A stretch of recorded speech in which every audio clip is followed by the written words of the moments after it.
ದರ್ಶನಗಳು. ದರ್ಶನ ಶಬ್ದಕ್ಕೆ ದರ್ಶಿಸಲು ಸಾಧನವಾದಂಥ ಶಾಸ್ತ್ರ ಅಂತ ಸ್ಥೂಲವಾಗಿ ಅರ್ಥ ಆಗುತ್ತೆ. ಜೀವನ ಅಂದರೆ ಏನು, ಬ್ರಹ್ಮ ಮತ್ತು ಜೀವ, ಜನ್ಮ ಮತ್ತು ಮೃತ್ಯು, ಸುಖ ಹಾಗೆ ದುಃಖ, ಈ ವಿಚಾರಗಳ ಕುರಿತಾದಂಥ ಯಥಾರ್ಥವಾದ ಸತ್ಯ ಆದರೂ ಯಾವುದು, ಅವುಗಳನ್ನೆಲ್ಲ ತಿಳಿಬೇಕು ಅಂತಂದರೆ ಯಾವುದಾದ್ರೂ ಒಂದು ಮಾರ್ಗ ಬೇಕೇ ಬೇಕು, ಅದೇ ದರ್ಶನ. ದರ್ಶನವು ಶ್ರುತಿಗಳನ್ನು ಅನುಸರಿಸಿ ಅವುಗಳಲ್ಲಿ ಪ್ರತಿಪಾದಿತವಾದಂಥ ಸತ್ಯವನ್ನು ತತ್ವಬದ್ಧವಾಗಿ ಹಾಗೆ ತರ್ಕಯುಕ್ತವಾಗಿ ವಿವರಿಸಿ ಮನದಟ್ಟು ಮಾಡೋದಕ್ಕೆ ಪ್ರಯತ್ನಿಸಿದೆ. ಪುರಾಣಗಳು ಮಾನವನ ಕಲ್ಪನಾ ಶಕ್ತಿಯ ವರ್ಧನೆಗೆ, ಆಗಮಗಳು ಭಕ್ತಿವರ್ಧನೆಗೆ ಹೇಗೆ ಸಹಾಯವಾದಂತೆ ದರ್ಶನಗಳು ತತ್ವಜ್ಞಾನದ ಶಕ್ತಿ ಸಂವರ್ಧನೆಗೆ ಸಹಾಯ ಆಗುತ್ತೆ. ಪುರಾಣ ಮತ್ತು ಆಗಮಗಳಲ್ಲಿ ಮನುಷ್ಯನ ಹೃದಯಕ್ಕೆ ಸಂತುಷ್ಟಿಯನ್ನು ನೀಡುವಂತಿದ್ರೆ, ದರ್ಶನಗಳು ಬುದ್ಧಿಗೆ ಕೆಲಸವನ್ನು, ತುಷ್ಟಿಯನ್ನು, ಪುಷ್ಟಿಯನ್ನು ಕೂಡ ನೀಡ್ತವೆ. ದರ್ಶನಗಳಲ್ಲಿ ಮುಖ್ಯವಾಗಿ 2 ಭಾಗಗಳಿದ್ದಾವೆ. ಮೊದಲನೇದಾಗಿ ನಾಸ್ತಿಕ ದರ್ಶನ ಹಾಗೆ ಆಸ್ತಿಕ ದರ್ಶನ ಅಂತ ಮತ್ತೊಂದು ವಿಭಾಗ ಇರುತ್ತೆ. ಇದನ್ನು ಅವೈದಿಕ ಮತ್ತು ವೈದಿಕ ದರ್ಶನ ಅಂತ ಕೂಡ ಕರೀತಾರೆ. ನ್ಯಾಯ ದರ್ಶನದ ಅಥವಾ ಅವೈದಿಕ ದರ್ಶನದ ವಿಭಾಗದಲ್ಲಿ ಚಾರ್ವಕ, ಜೈನ, ಬೌದ್ಧ ಅನ್ನುವಂಥ 3 ದರ್ಶನಗಳು ಸೇರಿಕೊಂಡಿದೆ. ಆಸ್ತಿಕ ದರ್ಶನದಲ್ಲಿ ಅಥವಾ ವೈದಿಕ ದರ್ಶನದಲ್ಲಿ 6 ವಿಧಗಳಿದ್ದು ಅವುಗಳನ್ನ ಷಡ್ದರ್ಶನ ಅಂತ ಕರೀತಾರೆ. ಅದ್ಯಾವ್ಯಾವುದು ಅಂದರೆ, ಮೊದಲನೇದು ನ್ಯಾಯ ದರ್ಶನ, ಇದನ್ನು ಶ್ರೀ ಗೌತಮ ಮಹರ್ಷಿ ಪ್ರಣೀತವಾದ ದರ್ಶನ ಅಂತ ಕರೀತಾರೆ. ಎರಡನೆಯದು ವೈಶೇಷಿಕ ದರ್ಶನ, ಇದನ್ನು ಶ್ರೀ ಕರ್ಣಾದ ಮಹರ್ಷಿ ಪ್ರಣೀತವಾದಂಥ ದರ್ಶನ ಅಂತ ಕರೀತಾರೆ. ಮೂರನೆಯದು ಸಾಂಖ್ಯ, ಇದನ್ನು ಶ್ರೀ ಕಪಿಲ ಮಹರ್ಷಿ ಪ್ರಣೀತವಾದ ದರ್ಶನ ಅಂತ ಕರೀತಾರೆ. ನಾಲ್ಕನೆಯದು ಯೋಗ, ಇದನ್ನು ಶ್ರೀ ಪತಂಜಲಿ ಪ್ರಣೀತವಾದ ದರ್ಶನ ಅಂತ ಕರೀತಾರೆ. ಐದನೆಯದು ಪೂರ್ವ ಮೀಮಾಂಸೆ, ಇದನ್ನು ಶ್ರೀ ಜೈಮಿನಿ ಮಹರ್ಷಿ ಪ್ರಣೀತವಾದ ದರ್ಶನ ಅಂತ ಕರೀತಾರೆ. ಆರನೆಯದು ಉತ್ತರ ಮೀಮಾಂಸೆ, ಇದನ್ನು ಶ್ರೀ ಬಾದರಾಯಣ ಅಥವಾ ಶ್ರೀ ವ್ಯಾಸ ಮಹರ್ಷಿ ಪ್ರಣೀತವಾದ ದರ್ಶನ ಅಂತ ಕರೀತಾರೆ. ಈ ದರ್ಶನಗಳಲ್ಲಿ ವೇದ ಮತ್ತು ಉಪನಿಷತ್ತುಗಳಲ್ಲಿ ವ್ಯಕ್ತವಾಗಿರುವಂಥ ತತ್ವಗಳ ಕುರಿತಾದಂಥ ವಿವರಣೆ, ಅಭಿಪ್ರಾಯ, ಸಿದ್ಧಾಂತಗಳು ಸೇರಿದ್ದು ಎಲ್ಲವೂ ಕೂಡ ಸೂತ್ರ ರೂಪದಲ್ಲಿ ಇರುತ್ತೆ. ಈ ದರ್ಶನಗಳೆಲ್ಲವನ್ನು ಕೂಡ ಹಿಂದೆ ಹೇಳಿದಂತೆ ಒಬ್ಬೊಬ್ಬ ಮಹರ್ಷಿಗಳು ರಚನೆ ಮಾಡಿದ್ದು, ಅವರು ಮೂಲತಃ ದರ್ಶನದ ಸೂತ್ರಕಾರರಾಗಿರ್ತಾರೆ. ಈ ಸೂತ್ರಗಳಿಗೆಲ್ಲ ಕಾಲವಸರದಂತೆ ಬೇರೆ ಬೇರೆ ದೃಷ್ಟಿಕೋನಗಳಿಂದ ಅರ್ಥವನ್ನು ಮಾಡುವಂತಾಯಿತು. ಹಲವು ಮತಾಚಾರ್ಯರು, ತತ್ವಜ್ಞಾನಿಗಳು, ವಿದ್ವಾಂಸರು ಷಡ್ದರ್ಶನಗಳ ಈ ಸೂತ್ರಗಳಿಗೆ ವಿವರವಾಗಿ ಭಾಷ್ಯ, ವಾರ್ತಿಕ ಇನ್ನೂ ಮುಂತಾದಂಥವುಗಳನ್ನ ಬರೆದು ಅರ್ಥ ಮತ್ತು ವಿವರಣೆಗಳನ್ನ ನೀಡಿದ್ರು. ಹೀಗೆ ಪ್ರತಿ ದರ್ಶನ ಸೂತ್ರಗಳಿಗೂ ಬೇರೆ ಬೇರೆಯಾಗಿ 5 ವಿಧದ ವಿವರಣಾ ಸಾಹಿತ್ಯ ಸೇರ್ಕೊಳ್ತು. ಅದು ಯಾವ್ಯಾವುದು ಅಂದರೆ ಭಾಷ್ಯ, ವೃತ್ತಿ, ವಾರ್ತಿಕ, ವ್ಯಾಖ್ಯಾನ ಅಥವಾ ಟೀಕೆ ಹಾಗೂ ಟಿಪ್ಪಣಿ. ಭಾಷ್ಯ ಅಂತಂದರೆ ಸೂತ್ರಗಳಿಗೆ ಶಬ್ದಾರ್ಥಗಳನ್ನು ನೀಡಿ ಅನುಸಾರವಾಗಿ ವಿವರವಾದಂತಹ ವಿವರಣೆಗಳನ್ನ ಬರೆದು ಸೂತ್ರದಲ್ಲಿ ಅಂತರ್ಗತವಾಗಿರುವಂಥ ವಿಷಯಗಳನ್ನ ವಿಸ್ತಾರವಾಗಿ ನಿರೂಪಿಸೋದೇ ಆಗಿರುತ್ತೆ. ಉದಾಹರಣೆಗೆ ಪಾಣಿನಿ ಸೂತ್ರಗಳಿಗೆ ಪತಂಜಲಿ ಮಹರ್ಷಿಯ ಭಾಷ್ಯ, ವೇದಾಂತ ಸೂತ್ರಗಳಿಗೆ ಮತಾಚಾರ್ಯರಾದಂಥ ಶ್ರೀ ಶಂಕರಾಚಾರ್ಯರು, ಶ್ರೀ ರಾಮಾನುಜಾಚಾರ್ಯರು, ಶ್ರೀ ಮಧ್ವಾಚಾರ್ಯರು ಮೊದಲಾದಂಥವರು ಬರೆದಂಥ ಭಾಷ್ಯ ಆಗಿರುತ್ತೆ. ವೃತ್ತಿ ಭಾಷ್ಯದಷ್ಟು ವಿಸ್ತಾರವಿಲ್ಲದೆ, ಹಾಗಂತ ತೀರಾ ಸೂಕ್ಷ್ಮವೂ ಅಲ್ಲದೆ ಸೂತ್ರಕ್ಕೆ ವಿವರಣೆಯನ್ನು ನೀಡೋದೇ ವೃತ್ತಿಯಾಗಿರುತ್ತೆ. ಉದಾಹರಣೆಗೆ ಬ್ರಹ್ಮಸೂತ್ರಗಳಿಗೆ ಶ್ರೀ ಬೋಧಾಯನರು ರಚಿಸಿದಂಥ ವೃತ್ತಿ ಬೋಧಾಯನ ವೃತ್ತಿ. ವಾರ್ತಿಕ ಭಾಷ್ಯದಲ್ಲಿ ಹೇಳಿದಂಥ ಮತ್ತು ಪ್ರಸ್ತಾಪಿಸದೆ ಬಿಟ್ಟಂಥ ವಿಷಯಗಳ ಕುರಿತಾದಂತಹ ವಿಮರ್ಶಾತ್ಮಕ ದೃಷ್ಟಿಯಿಂದ ಪರಿಶೀಲನೆ ನಡೆಸಿ ಭಾಷ್ಯಗಳಲ್ಲಿ ಹೇಳಿದಂಥ ವಿಷಯಗಳ ಪರಿಣಾಮಕಾರಿಯಾದಂಥ ಸೃಷ್ಟೀಕರಣ, ಭಾಷ್ಯದಲ್ಲಿ ಹೇಳದೆ ಉಳಿದಂಥ ವಿಷಯಗಳ ಯಶಸ್ವಿ ಪೂರೈಕೆ ವಾರ್ತಿಕ ಆಗಿರುತ್ತೆ. ಉದಾಹರಣೆಗೆ ಪಾಣಿನಿ ಸೂತ್ರಗಳ ಕುರಿತಾಗಿ ಕಾತ್ಯಾಯನರು ಬರೆದಂತಹ ವಾರ್ತಿಕ, ಶ್ರೀ ಶಂಕರಾಚಾರ್ಯರ ಬೃಹದಾರಣ್ಯಕ ಉಪನಿಷತ್ತಿನ ಭಾಷ್ಯದ ಮೇಲೆ ಶ್ರೀ ಸುರೇಶಾಚಾರ್ಯರು ಬರೆದಂಥ ವಾರ್ತಿಕಗಳು. ವ್ಯಾಖ್ಯಾನ ಅಥವಾ ಟೀಕಾ, ಇದು ಸೂತ್ರಾರ್ಥಗಳ ಕುರಿತಾದಂಥ ಸರಳವಾದಂಥ ಭಾಷೆಯಲ್ಲಿ ಧಾರಾವಾಹಿಯಾಗಿ ಸಂಗ್ರಹವಾಗಿ ಅರ್ಥ ವಿವರಣೆಯನ್ನು ನೀಡೋದೇ ವ್ಯಾಖ್ಯಾನ ಆಗಿರುತ್ತೆ. ಉದಾಹರಣೆಗೆ ಯೋಗಸೂತ್ರದ ವ್ಯಾಸ ಭಾಷ್ಯದ ಮೇಲೆ ವಾಚಸ್ಪತಿ ಮಿಶ್ರರ ವ್ಯಾಖ್ಯಾನ. ಟಿಪ್ಪಣಿ ಮೂಲ ಸೂತ್ರಗಳ ಕಷ್ಟಶಬ್ದಗಳ ಅರ್ಥ ವಿವರಣೆಗಳನ್ನ ನೀಡೋದೇ ಟಿಪ್ಪಣಿಗಳ ಉದ್ದೇಶವಾಗಿರುತ್ತೆ. ಉದಾಹರಣೆಗೆ ಪತಂಜಲಿ ಮಹಾಭಾಷ್ಯದ ಮೇಲೆ ಕೈಯಟರ ಟಿಪ್ಪಣಿ. ಹೀಗೆ ಅರ್ಥಪೂರ್ಣವಾದಂತಹ ವ್ಯವಸ್ಥೆಬದ್ಧವಾದಂಥ ಗ್ರಂಥಗಳಲ್ಲಿ ಹಿಂದೂ ಧರ್ಮದ ತತ್ವಗಳನ್ನ ಎಲ್ರಿಗೂ ತಿಳಿಯೋದಕ್ಕೆ ಅನುಕೂಲ ಆಗುವಂತೆ ಅನೇಕ ರೀತಿಯಲ್ಲಿ ವಿವರಿಸಲಾಗಿದೆ. ಹಿಂದೂ ಧರ್ಮದ ತತ್ವಗಳನ್ನ ತಿಳಿಸುವಂಥ ಈ ಆಧಾರ ಗ್ರಂಥಗಳು ಮೂಲದಲ್ಲಿ ವೇದಗಳನ್ನೇ ಅವಲಂಬಿಸಿರುತ್ತೆ. ವೇದಗಳ ಕಾಲ ಕಳೆದಂತೆ ಸ್ಮೃತಿಗಳ ಕಾಲ ಪ್ರಾರಂಭ ಆಯಿತು. ಅನಂತರದಲ್ಲಿ ಇತಿಹಾಸ ಮತ್ತು ಪುರಾಣಗಳ ಕಾಲವಾಗಿ ಆಗಮಗಳ ಕಾಲ ಬಂತು. ಆಗಮಗಳ ಯುಗ ಆದಮೇಲೆ ದರ್ಶನಗಳ ಯುಗ ಪ್ರಾರಂಭ ಆಯಿತು. ಶ್ರುತಿಯಲ್ಲಿ ಕೇಳಿದ್ದನ್ನು ಸ್ಮೃತಿಗಳ ಮೂಲಕ ನೆನಪಿಟ್ಕೊಳ್ಳುವಂತಾಯಿತು. ಆಗಮಗಳ ಮೂಲಕ ಅವುಗಳು ಒಬ್ಬರಿಂದ ಒಬ್ಬರಿಗೆ ಅನುಚಾನವಾಗಿ ಅವ್ಯಾಹತವಾಗಿ ಪ್ರಾಪ್ತ ಆಗುವಂತಾಯಿತು. ಜಗತ್ತು, ಜೀವ, ಪರಮಾತ್ಮ, ಹುಟ್ಟು, ಜೀವನ, ಸಾವು ಈ ವಿಚಾರಗಳ ಕುರಿತಾಗಿ ಕೇಳಿದಂಥ ಹಲವಾರು ವಿಚಾರಗಳನ್ನ ಪರಂಪರಾಗತವಾಗಿ ಪ್ರಾಪ್ತವಾದ ಉತ್ತರ ರೂಪದ ವಿವರಗಳನ್ನ ಹಿಂದುವು ಸ್ವಬುದ್ಧಿ ಮತ್ತು ಸ್ವವಿಮರ್ಶೆಗಳಿಂದ ಪರಿಶೀಲಿಸುವಂತಾಯಿತು. ಸರಿಯಾದಂಥ ತಿಳುವಳಿಕೆ ಪ್ರಮಾಣಪೂರ್ವಕವಾಗಿ ದೊರಿಬೇಕು ಅಂತ ಆಗ್ರಹ ಉಂಟಾಗಿ ಬುದ್ಧಿ ಮತ್ತು ಯುಕ್ತಿಗಳ ಬಲದಿಂದ ಪಿಂಡಾಂಡ ಹಾಗೆ ಬ್ರಹ್ಮಾಂಡ ಅಂದರೆ ಜೀವ ಮತ್ತು ಜಗತ್ತುಗಳ ವಿಚಾರವನ್ನು ಸ್ವತಃ ಪರಿಶೀಲಿಸುವಂಥ ಪರಿವಾರ ಆರಂಭ ಆಯಿತು. ಆಗಲೇ ಹುಟ್ಕೊಂಡಿದ್ದು ದರ್ಶನ. ದರ್ಶನ ಅಂದರೆ ನೋಡುವಿಕೆ, ನೋಡಲು ಸಾಧ್ಯವಾಗಿರುವಂಥ ಶಾಸ್ತ್ರ ಅಂತ ಅರ್ಥ ಬರುತ್ತೆ. ಜಗತ್ತಿನಲ್ಲಿ ಜೀವಿ ಅನುಭವಿಸುವಂಥ ಸುಖ ಮತ್ತು ದುಃಖ, ಹುಟ್ಟು ಹಾಗೆ ಸಾವು, ಇನ್ನೂ ಅನೇಕವಾದಂಥ ಗಹನವಾದಂಥ ವಿಚಾರಗಳಿಗೆ ಪರಿಹಾರ ದರ್ಶನ. ಈ ದರ್ಶನಗಳ ಮೂಲಕ ಎಲ್ಲ ರೀತಿಯ ಪರಿಹಾರ ಸಿಕ್ತು. ಅವುಗಳಿಗೆಲ್ಲ ಕಾರಣಗಳು ಇದೆ ಅನ್ನೋದು ನಿರ್ದಿಷ್ಟವಾಗಿ ನಿಶ್ಚಯಿಸುವಂತಾಯಿತು. ಹೀಗೆ ಬುದ್ಧಿಯ ಬಲದಿಂದ ಅನುಭವಿಸಿ ಕಂಡುಕೊಂಡಂಥ ಕಾರಣಗಳೇ ಪ್ರಮಾಣಗಳು ಅಂತ ಪ್ರಸಿದ್ಧಿಯಾಗಿರುತ್ತೆ. ಪ್ರಮಾಣ ಅಂತಂದರೆ ಪ್ರಮೆಗೆ ಕಾರಣವಾದದ್ದು. ಪ್ರಮೆ ಅಂದರೆ ಸರಿಯಾದಂಥ ತಿಳುವಳಿಕೆ. ಸರಿಯಾದಂಥ ತಿಳುವಳಿಕೆಗಳನ್ನ ಯಾವುದು ಉಂಟು ಮಾಡುತ್ತೋ ಅದೇ ಪ್ರಮಾಣ. ಪ್ರಮಾಣವನ್ನು ಉಪಯೋಗಿಸುವಂಥವನ್ನ ಕರ್ತೃ ಆಗಿ ಪ್ರಮಾತೃ ಅಂತ ಕರೀತಾರೆ. ಇಲ್ಲಿ ತಿಳಿಬೇಕಾದಂಥ ವಿಷಯವನ್ನ ಪ್ರಮೇಯ ಅಂತ ಕರೀತಾರೆ. ಸರಿಯಾದಂಥ ತಿಳುವಳಿಕೆಯನ್ನು ಪ್ರಮಿತಿ ಅಂತ ಕರೀತಾರೆ. ಈ ದರ್ಶನಗಳೆಲ್ಲವೂ ಕೂಡ ತಮ್ಮ ತಮ್ಮ ಪ್ರಮಾಣಗಳಿಂದ ಕೂಡಿಕೊಂಡಿದೆ.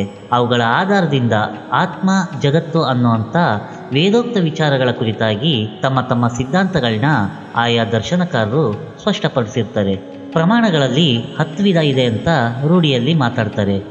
ಕೆಲವರು ಪ್ರಮಾಣಗಳಲ್ಲಿ 12 ವಿಧ ಇದೆ ಅಂತ, ಇನ್ನು ಕೆಲವರು 8 ವಿಧಗಳಿದ್ದಾವೆ ಅಂತ ಹೇಳ್ತಾರೆ. ಸಾಮಾನ್ಯವಾಗಿ 8 ವಿಧದ ಪ್ರಮಾಣಗಳು ಬಳಕೆಯಲ್ಲಿದ್ದಾವೆ. ಅವುಗಳಲ್ಲಿ 6 ಪ್ರಮಾಣಗಳು ಗಣನೀಯವಾಗಿದ್ದಾವೆ. ಅವುಗಳಲ್ಲಿ 4 ವಿಧದ ಪ್ರಮಾಣಗಳು ಅತ್ಯಂತ ಪ್ರಸಿದ್ಧಿಯಾಗಿದ್ದಾವೆ.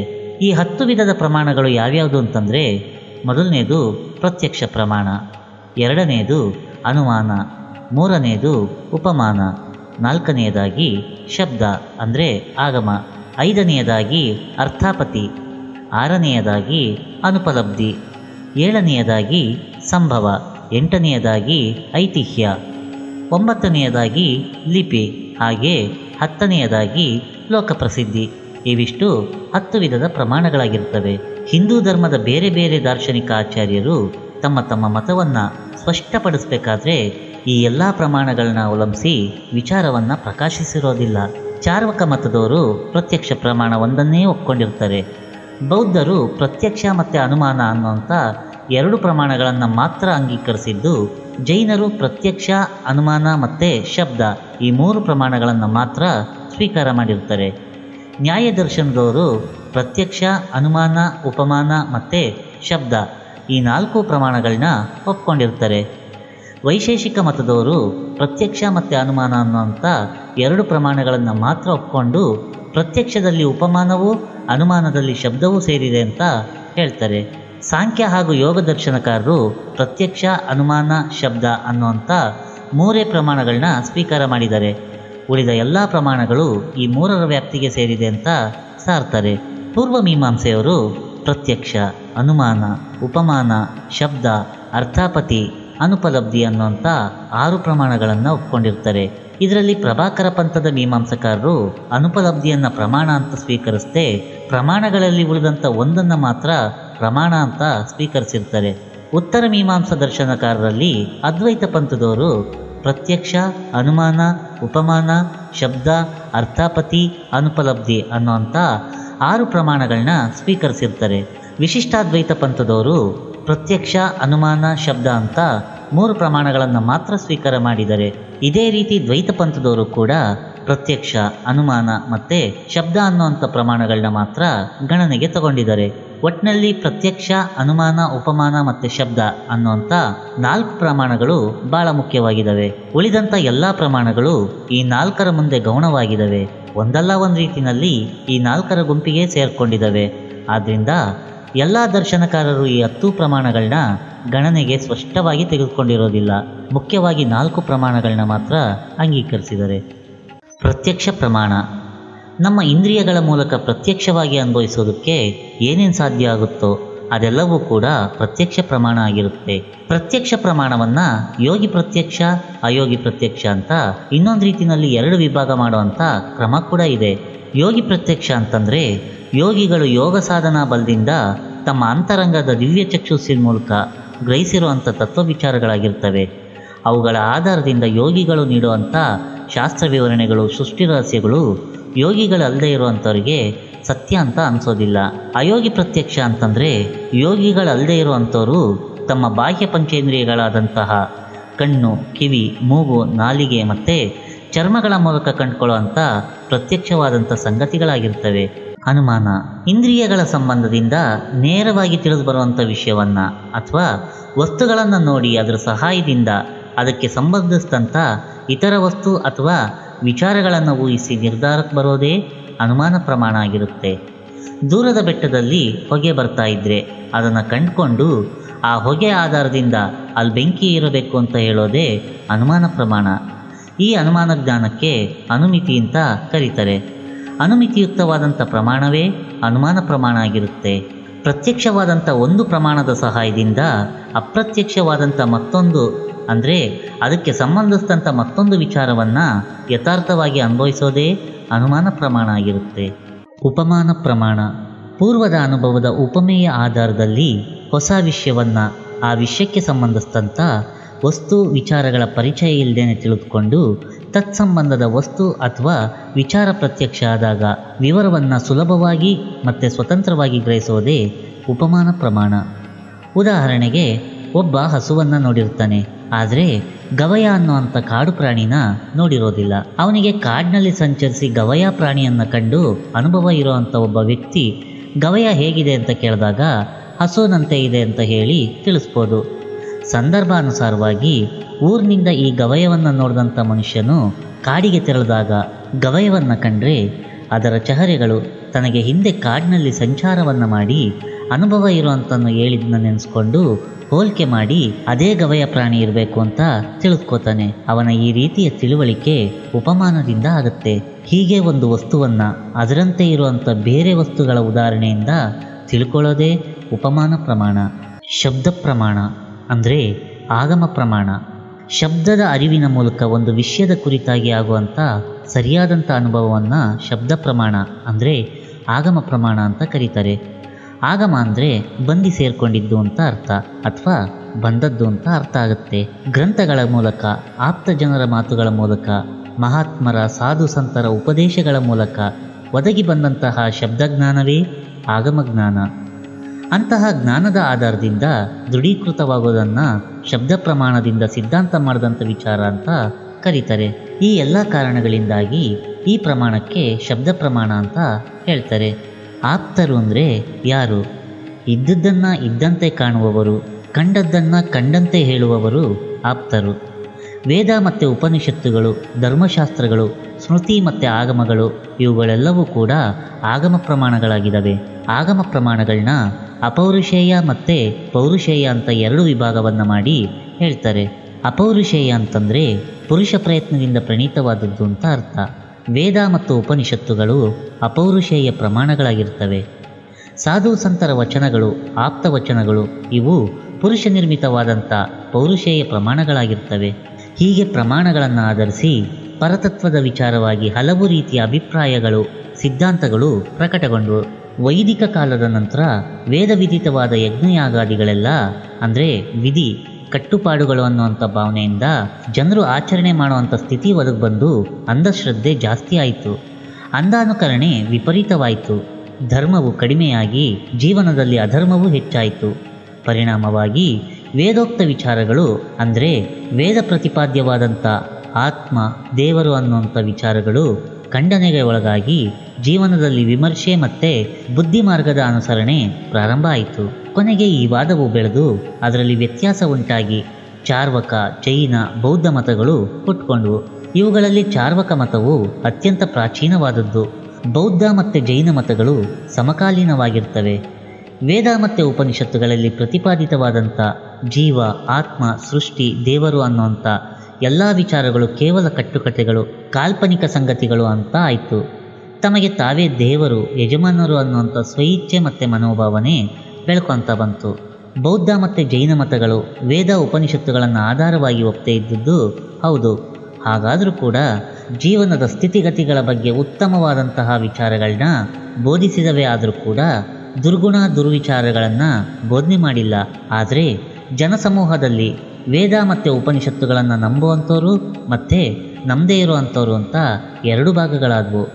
ವೇದವನ್ನು ನಂಬುವಂಥವರೆಲ್ಲರೂ ಆಸ್ತಿಕರು ಅಂತ ಮತ್ತು ವೈದಿಕರು ಅಂತ, ನಂಬದಂಥವರು ನಾಸ್ತಿಕರು, ಅವೈದಿಕರು ಅಂತ ಕರೆಯಲ್ಪಟ್ಟರು. ನಾಸ್ತಿಕವಾದ ಬೆಳೆದು ಜನಜೀವನದಲ್ಲಿ ನಾಸ್ತಿಕತೆ ಹೆಚ್ಚಿದಂತೆ ಆಸ್ತಿಕವಾದಿಗಳು ಜಾಗರೂಕರಾದರು.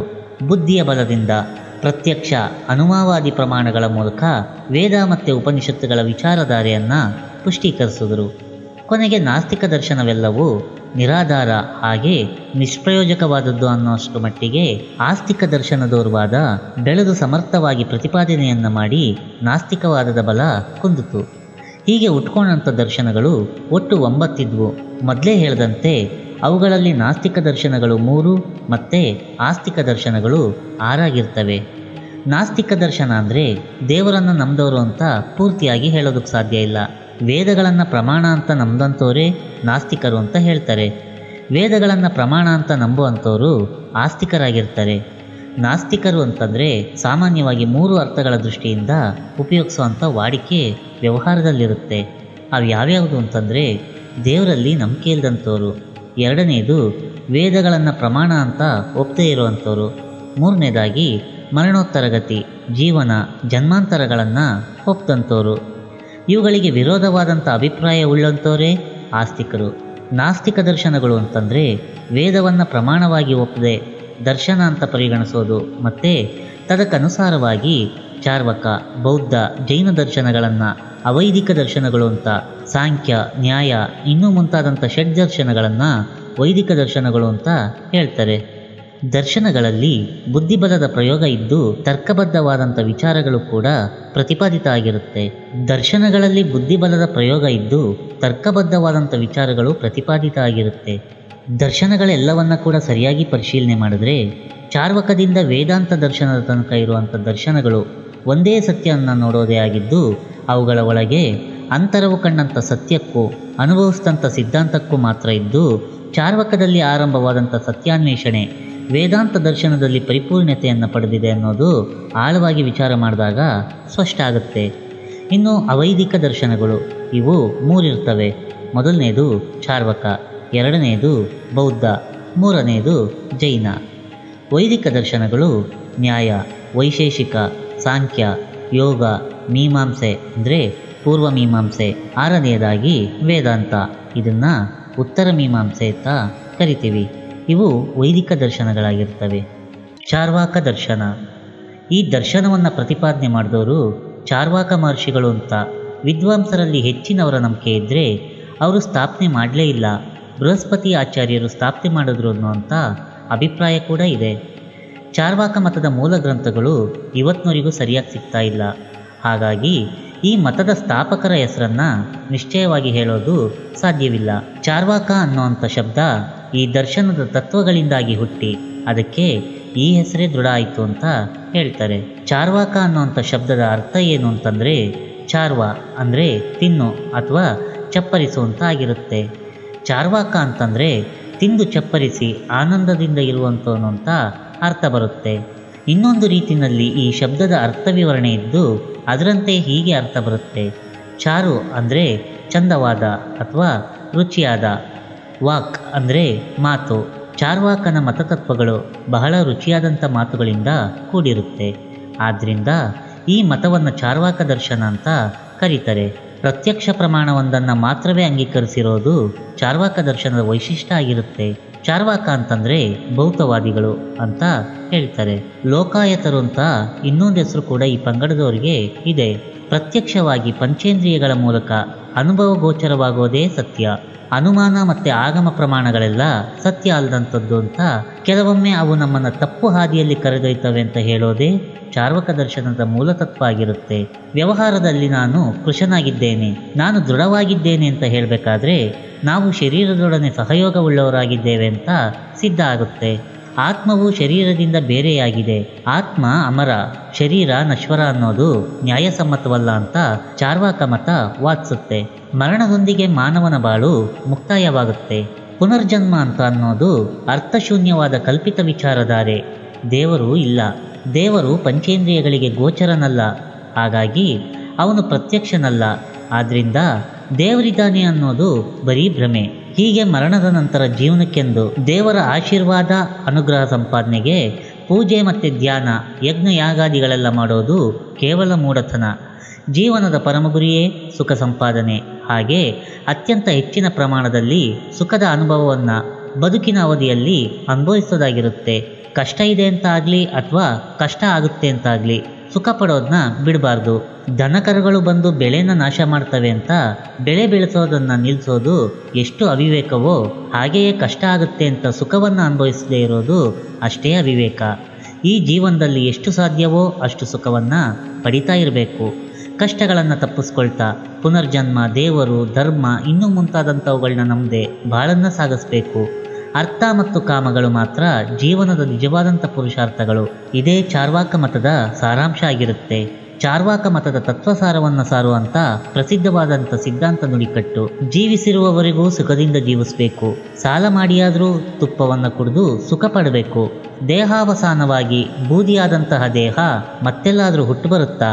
ಇದು ಚಾರ್ವಾಕ ಮತದ ಸಿದ್ಧಾಂತ ನುಡಿಕಟ್ಟಾಗಿರುತ್ತೆ. ಚಾರ್ವಾಕ ಮತದ ಈ ತತ್ವಗಳನ್ನು ಕೇಳೋದಕ್ಕೆ ತುಂಬ ಹಿತಕರವಾಗಿದೆ ಅಂತ ಒಮ್ಮೊಮ್ಮೆ ಅನಿಸಿದ್ರು ಕೂಡ ಅವುಗಳು ಸರಿಯಾಗಿ ಪರಿಶೀಲಿಸಿದ್ರೆ ಅವಿವೇಕ, ಅಸತ್ಯಗಳಿಂದ ಕೂಡಿದೆ ಅನ್ನೋದು ಜನರಿಗೆ ತಿಳಿತಾ ಬಂತು. ಬಹುಬೇಗನೆ ಬೌದ್ಧ ಮತ್ತು ಜೈನ ದರ್ಶನಗಳು ಹುಟ್ಕೊಂಡು ಚಾರ್ವಾಕ ದರ್ಶನದ ತತ್ವಗಳಲ್ಲಿರುವಂಥ ತಪ್ಪು ಮತ್ತು ಅನ್ಯಾಯಗಳನ್ನು ಎತ್ತಿ ತೋರಿಸಿದ್ರು. ಪರಿಣಾಮವಾಗಿ ಚಾರ್ವಾಕ ಮತದ ಬಲ ಕಡಿಮೆ ಆಗ್ತಾ ಬಂತು. ಆದರೆ ಅನೇಕ ವಿಧದ ಮೂಢನಂಬಿಕೆ, ಅಂಧಾನುಕರಣೆಗಳಿಗೆ ಒಳಗಾಗಿದ್ದಂಥ ಸಮಾಜವನ್ನು ಸ್ವತಂತ್ರ ಚಿಂತನೆ ಮತ್ತು ನ್ಯಾಯತರ್ಕಗಳ ಮೂಲಕ ವಿಷಯ ಪ್ರತಿಪಾದನೆ ಮಾಡೋದಕ್ಕೆ ಚಾರ್ವಾಕ ಮತ ಪ್ರೋತ್ಸಾಹ ಕೊಟ್ಟಂತಾಯಿತು. ಯಾಕೆಂದರೆ ಮುಂದೆ ಹುಟ್ಟಂಥ ದರ್ಶನಗಳೆಲ್ಲ ಚಾರ್ವಾಕ ಮತದ ಅಭಿಪ್ರಾಯವನ್ನು ಖಂಡಿಸಿ ಅನಂತರವೇ ತಮ್ಮ ಸಿದ್ಧಾಂತಗಳನ್ನು ಸ್ಪಷ್ಟಪಡಿಸಿರ್ತವೆ. ಹಾಗಾಗಿ ಚಾರ್ವಾಕ ಮತದ ತತ್ವಗಳಲ್ಲಿ ಬಹು ನಿಶ್ಚಯವಾಗಿಯೂ ಪೂರ್ಣ ಸತ್ಯಾಂಶವಾಗಲಿ ಹಿತಾಂಶವಾಗಲಿ ಇಲ್ಲದಿದ್ದರೂ ಅವುಗಳಲ್ಲಿನ ವಿಚಾರಧಾರೆಯಿಂದ ಸತ್ಯದ ನಿಜ ಸ್ವರೂಪವನ್ನು ದರ್ಶನಗಳ ಕಾಲದ ಜನತೆಯು ಕಂಡುಕೊಳ್ಳೋದಕ್ಕೆ ಪ್ರಯತ್ನಿಸೋದಕ್ಕೆ ಪ್ರೇರಣೆ ದೊರೆಯಿತು ಅಂತ ಹೇಳ್ಬೋದು. ಬೌದ್ಧ ದರ್ಶನ. ಭಗವಾನ್ ಬುದ್ಧನು ಬೌದ್ಧ ದರ್ಶನದ ಆದ್ಯ ಪ್ರವರ್ತಕನಾಗಿರ್ತಾನೆ. ಬೌದ್ಧ ದರ್ಶನದಲ್ಲಿ ಪ್ರತಿಪಾದಿತವಾದಂಥ ತತ್ವಗಳನ್ನ ಬೌದ್ಧ ಧರ್ಮ ಅಂತ ಕರೀತಾರೆ. ಇಲ್ಲಿ ಧರ್ಮ ಅನ್ನೋವಂಥ ಶಬ್ದಕ್ಕೆ ಮತ, ಸಿದ್ಧಾಂತ, ದರ್ಶನ ಅನ್ನೋವಂಥ ಅರ್ಥಗಳು ಸೇರಿರುತ್ತೆ. ಬೋಧಿ ಅಂದರೆ ತಿಳುವಳಿಕೆ, ಬುದ್ಧ ಅಂದರೆ ತಿಳುವಳಿಕೆಯುಳ್ಳವನು ಅಂತ ಅರ್ಥ. ಬೌದ್ಧ ಧರ್ಮ ಅಂದರೆ ತಿಳುವಳಿಕೆಯ ಧರ್ಮ ಅಂತ ಅರ್ಥ ಬರುತ್ತೆ. ಬುದ್ಧನನ್ನು ತಥಾಗತ ಅಂತ ಕರೀತಾರೆ. ಅವನು ಬೋಧಿಸಿದಂಥ ಧರ್ಮವನ್ನು ತಥಾಗತ ಧರ್ಮ ಅಂತ ಹೇಳ್ತಾರೆ. ತಥಾಗತ ಅಂದರೆ ಹಿಂದಿನವರು ನಡೆದಂಥ ದಾರಿನಲ್ಲಿ ಬಂದಂಥವನು ಅಂತ ಅರ್ಥ. ತಥಾ ಅಂದರೆ ಸತ್ಯ, ಗತ ಅಂದರೆ ಹೋದೋನು, ಸತ್ಯದ ಕಡೆಗೆ ಹೋದೋನು ಬುದ್ಧ. ಅವನು ಬೋಧಿಸಿದಂಥ ಧರ್ಮ ತಥಾಗತ ಧರ್ಮ ಅಂತ ಹೇಳ್ತಾರೆ. ಬುದ್ಧದೇವನ ಕಾಲ ಕ್ರಿಸ್ತಪೂರ್ವ 6ನೇ ಶತಮಾನ ಅಂತ ಹೇಳ್ತಾರೆ. ಭಗವಾನ್ ಬುದ್ಧ ಜೈನ ಧರ್ಮದ ತೀರ್ಥಂಕರರಾದಂಥ ಭಗವಾನ್ ಮಹಾವೀರ ಸ್ವಾಮಿಯ ಸಮಕಾಲೀನನು ಅಂತ ಹೇಳ್ತಾರೆ. ಸತ್ಯ, ಧರ್ಮ, ಶಾಂತಿ ಮತ್ತು ದಯಗಳ ಆಧಾರದಲ್ಲಿ ಪ್ರತಿಪಾದನೆಗೊಂಡು ಪ್ರಚಾರವಾದಂಥ ಬೌದ್ಧ ಧರ್ಮವು ತನ್ನದೇ ಆದಂಥ ತತ್ವ ಸಿದ್ಧಾಂತಗಳಿಂದ ಕೂಡಿರುತ್ತೆ. ಹಿಂದೂ ಧರ್ಮದ ಗ್ರಂಥಗಳಲ್ಲಿ ಹೇಳಿರುವ ಪ್ರಕಾರ ಭಗವಂತನ ಪ್ರಸಿದ್ಧವಾದಂಥ 10 ಅವತಾರಗಳಲ್ಲಿ ಬುದ್ಧನದು ಒಂದು ಅವತಾರ ಅಂತ ಪರಿಗಣಿಸಲ್ಪಟ್ಟಿದೆ. ತದನುಸಾರವಾಗಿ ಹಿಂದೂಗಳು ಬುದ್ಧನನ್ನು ಅವತಾರ ಪುರುಷ ಅಂತ ಕರೆದು ಗೌರವ ಮತ್ತು ಪೂಜ್ಯತೆಗಳನ್ನ ಪ್ರಕಟಪಡಿಸಿರ್ತಾರೆ. ಕಪಿಲವಸ್ತುವಿನಲ್ಲಿದ್ದಂಥ ಶಾಕ್ಯ ವಂಶದ ಸಿದ್ಧಾರ್ಥ ಅನ್ನುವಂಥ ರಾಜಕುಮಾರ ತನ್ನ ಸುಖ ಮತ್ತು ಭೋಗಗಳನ್ನ ತ್ಯಾಗ ಮಾಡಿ ಸನ್ಯಾಸವನ್ನು ಸ್ವೀಕರಿಸಿ ತಪಸ್ಸನ್ನು ಎಸಗಿ ಬೋಧಿಯನ್ನು ಪಡೆದು ಭಗವಾನ್ ಬುದ್ಧನಾಗ್ತಾನೆ. ಬುದ್ಧ ದೇವನು ಬೋಧಿಸಿದಂಥ ಧರ್ಮವೇ ಬೌದ್ಧ ಧರ್ಮ ಆಯಿತು. ಬುದ್ಧನು ಕಂಡಂಥ ಸತ್ಯ ದರ್ಶನವೇ ಬೌದ್ಧ ದರ್ಶನ ಆಯಿತು. ಬುದ್ಧ ತನ್ನ ಬೋಧನೆಗಳನ್ನು ಆ ಕಾಲದಲ್ಲಿನ ಜನಬಳಕೆಯ ಭಾಷೆಯಾದಂಥ ಪಾಳಿ ಭಾಷೆಯಲ್ಲಿ ಬೋಧನೆ ಮಾಡಿರ್ತಾನೆ. ಹೀಗಾಗಿ ಬೌದ್ಧ ಧರ್ಮದ ಮೂಲ ಗ್ರಂಥಗಳು ಪಾಳಿ ಭಾಷೆಯಲ್ಲಿರ್ತವೆ. ಅವುಗಳನ್ನ ತ್ರಿಪಿಟಕ ಅಂತ ಕರೀತಾರೆ. ತ್ರಿಪಿಟಕ ಅಂದರೆ 3 ಬುಟ್ಟಿಗಳು ಅಂತ ಅರ್ಥ. ತ್ರಿಪಿಟಕ ಅನ್ನುವಂಥ ಗ್ರಂಥ ಸಮೂಹವೇ ಬೌದ್ಧ ದರ್ಶನದ ಆಧಾರ ಗ್ರಂಥಗಳಾಗಿರ್ತವೆ. ಇವುಗಳಲ್ಲಿ ಒಟ್ಟು 3 ಭಾಗಗಳಿದ್ದಾವೆ. ಅದ್ಯಾವ್ಯಾವುದು ಅಂದರೆ, ಮೊದಲನೆಯದು ಸೂತ್ರಪಿಟಕ, ಅಂದರೆ ಗೃಹಸ್ಥರ ಮತ್ತು ಭಿಕ್ಷುಗಳ ಸಹಾಯಕ್ಕಾಗಿ ಬೋಧಿಸಿದಂಥ ತತ್ವಗಳು, ನಿರೂಪಣೆಗಳು ಮತ್ತು ವಾದಗಳು, ಇದು ಸೂತ್ರಪಿಟಕ ಆಗಿರುತ್ತೆ. ಎರಡನೆಯದಾಗಿ ವಿನಯ ಪಿಟಕ, ಭಿಕ್ಷುಗಳಿಗೆ ಅವರ ಕರ್ತವ್ಯವನ್ನು ತಿಳಿಸುವಂಥ ನಿಯಮಾವಳಿಗಳು ಈ ವಿನಯ ಪಿಟಕದಲ್ಲಿ ಅಡಕವಾಗಿರುತ್ತೆ. ಮೂರನೆಯದಾಗಿ ಅಭಿಧರ್ಮ ಪಿಟಕ, ಬೌದ್ಧ ಧರ್ಮದ ದಾರ್ಶನಿಕತ್ವ ಹಾಗೆ ರಹಸ್ಯ ವಿಚಾರಗಳು ಇದರಲ್ಲಿ ಅಡಕವಾಗಿರುತ್ತೆ. ಈ ಗ್ರಂಥದಲ್ಲಿನ ಉಪದೇಶಗಳ ಸಾರರೂಪವಾದಂಥ ಗ್ರಂಥವೊಂದಿದ್ದು ಅದನ್ನ ಧರ್ಮಪದ ಅಂತ ಕರೀತಾರೆ. ಧರ್ಮಪದವು ಬೌದ್ಧರ ಭಗವದ್ಗೀತೆಯಾಗಿರುತ್ತೆ.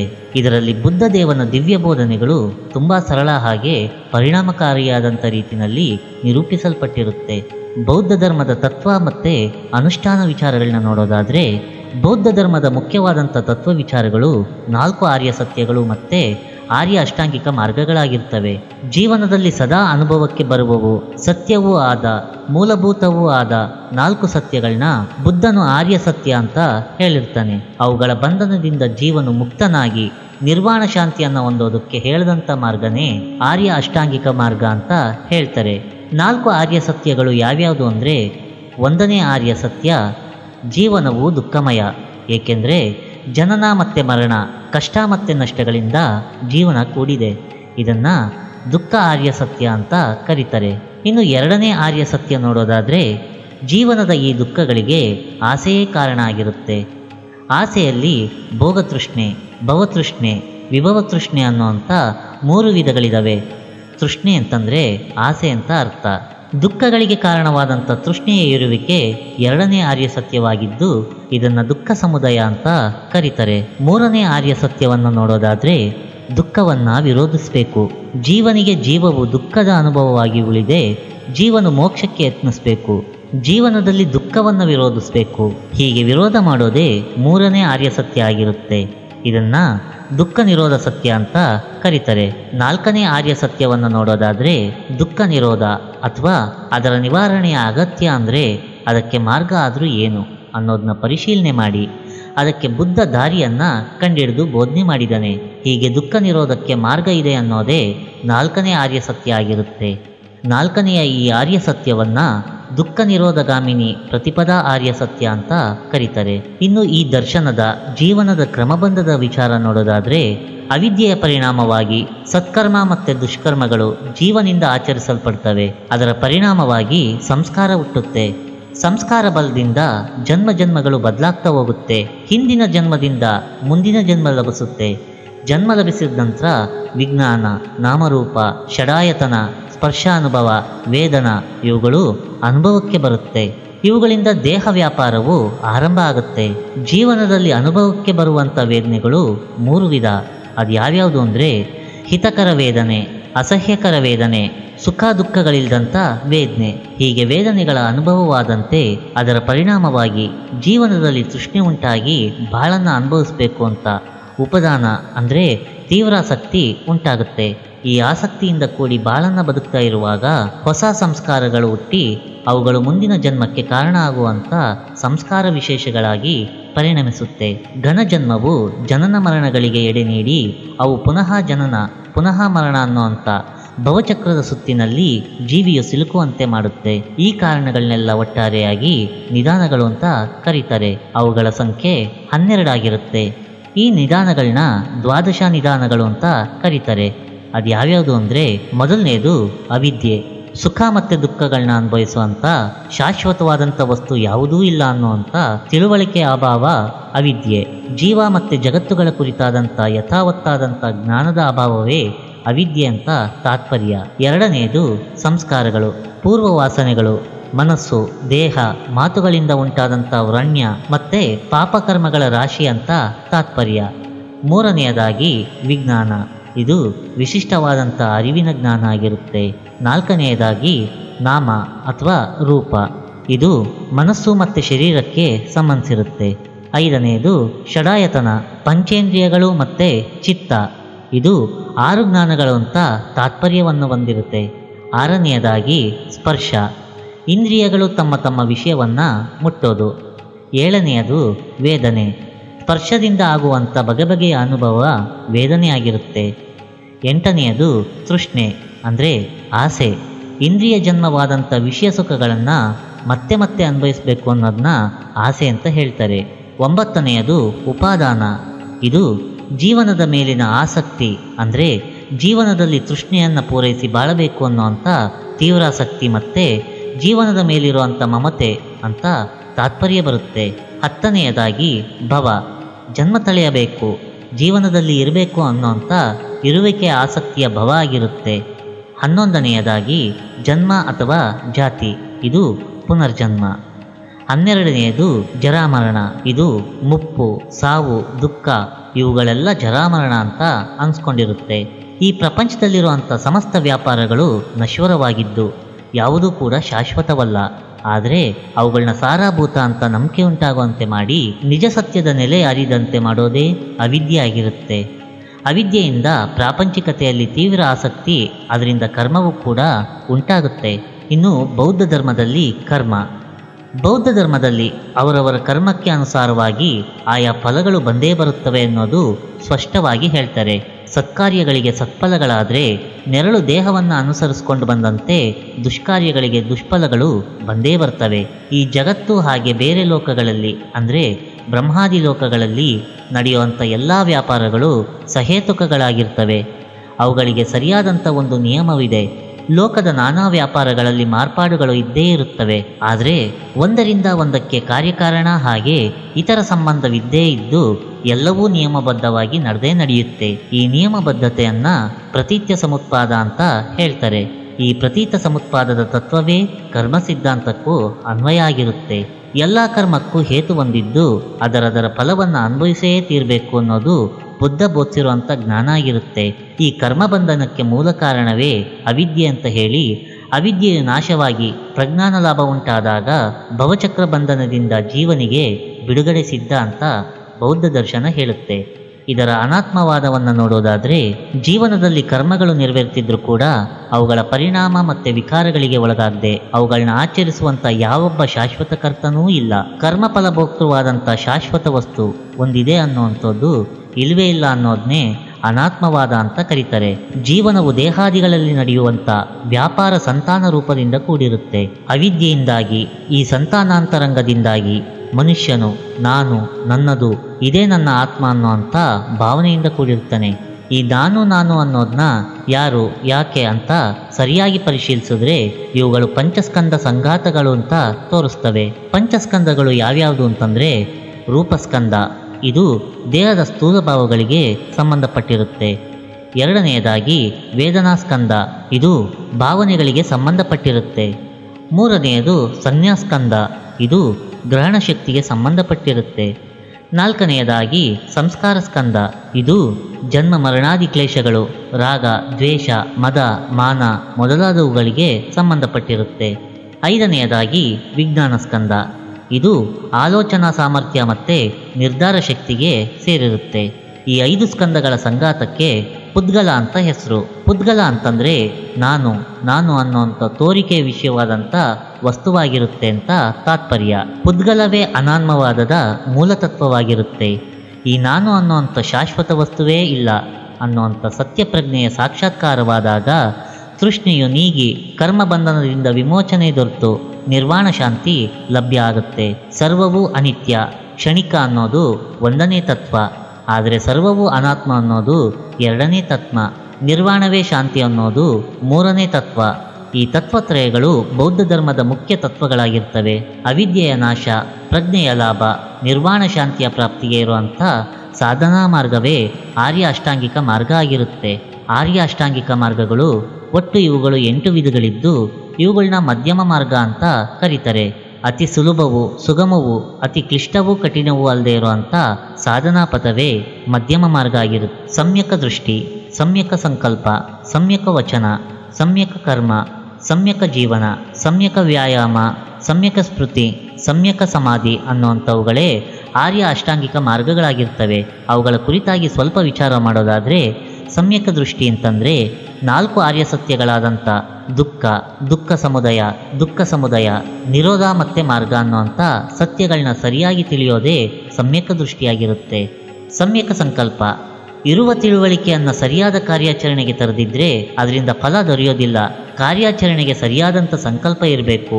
ಪ್ರಪಂಚದ ಸುಖಭೋಗಗಳು, ರಾಗ, ದ್ವೇಷ, ಲೋಭ ಅನ್ನುವಂಥ ಎಲ್ಲವುಗಳನ್ನ ತೊರೆದು ಪ್ರಜ್ಞಾಲಾಭ ಅಥವಾ ನಿರ್ವಾಣ ಶಾಂತಿಯನ್ನು ಪಡೆಯೋದಕ್ಕೆ ಸ್ಥಿರ ಸಂಕಲ್ಪ ಕೈಗೊಳ್ಳೋದನ್ನೇ ಸಮ್ಯಕ ಸಂಕಲ್ಪ ಅಂತ ಕರೀತಾರೆ.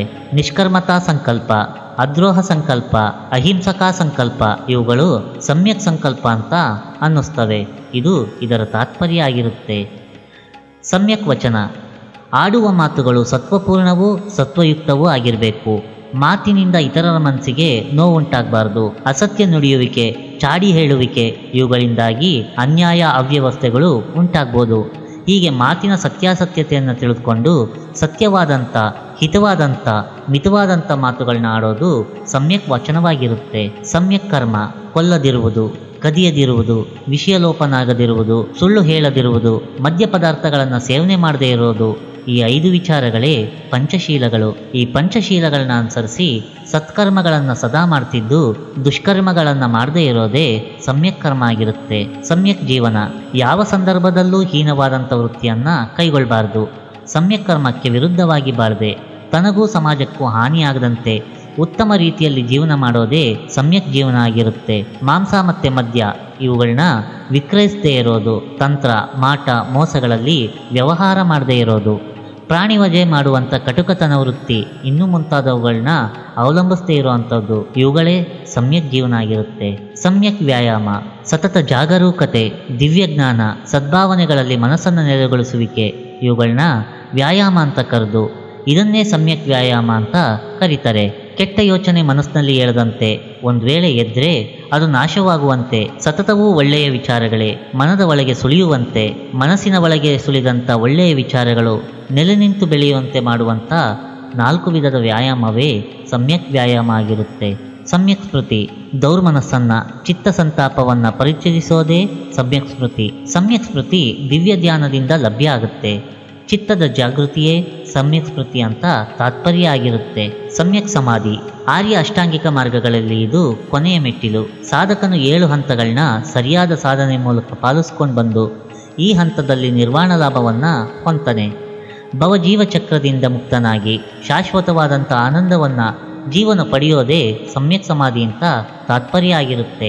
ಸಮಾಧಿಯು ದಿವ್ಯ ಆನಂದದ ಸೀಮಾತೀತವಾದಂಥ ನೆಲೆಯಾಗಿರುತ್ತೆ. ಈ ಆನಂದವನ್ನ ನಿರ್ವಾಣ ಶಾಂತಿ, ನಿರ್ವಾಣ ಸೌಖ್ಯ ಅಂತ ಹೇಳ್ತಾರೆ. ಸಮ್ಯಕ್ ಸಮಾಧಿಯ ದಿವ್ಯ ಆನಂದದ ಸಿದ್ಧಿಯು 4 ದಿಶೆಗಳಲ್ಲಿ ಆಗುತ್ತೆ. ಹಾಗೆಯೇ ನಿರ್ವಾಣ ಸಿದ್ಧಿಯ ಪ್ರಥಮ ಧ್ಯಾನ, ದ್ವಿತೀಯ ಧ್ಯಾನ, ತೃತೀಯ ಧ್ಯಾನ ಮತ್ತು ಚತುರ್ಥ ಧ್ಯಾನ ಅನ್ನುವಂಥ 4 ಅಂತಸ್ತುಗಳು ಇವೆ ಅಂತ ಸೂಚಿಸಿ ಅವುಗಳ ಲಕ್ಷಣಗಳನ್ನು ಬೌದ್ಧ ದರ್ಶನದಲ್ಲಿ ವಿಸ್ತಾರವಾಗಿ ಹೇಳಿದ್ದಾರೆ. ಆರ್ಯ ಅಷ್ಟಾಂಗಿಕ ಮಾರ್ಗದ ಆ 4 ದಶೆಗಳು ಯಾವ್ಯಾವುದು ಅಂತಂದರೆ ಸ್ತೋತ್ರಾಪನ್ನ, ಸಕೃದಾಗಾಮಿ, ಅನಾಗಾಮಿ, ಅರ್ಹತ ಅಂದರೆ ಅರ್ಹಂತ. ಅರ್ಹತಾ ಪದವಿ ಸಿದ್ಧಿಸಿದಾಗ ಪೂರ್ಣ ಸಿದ್ಧಿಯಾಗ್ತಾ ನಿರ್ವಾಣ ಶಾಂತಿ ದೊರಕುತ್ತೆ.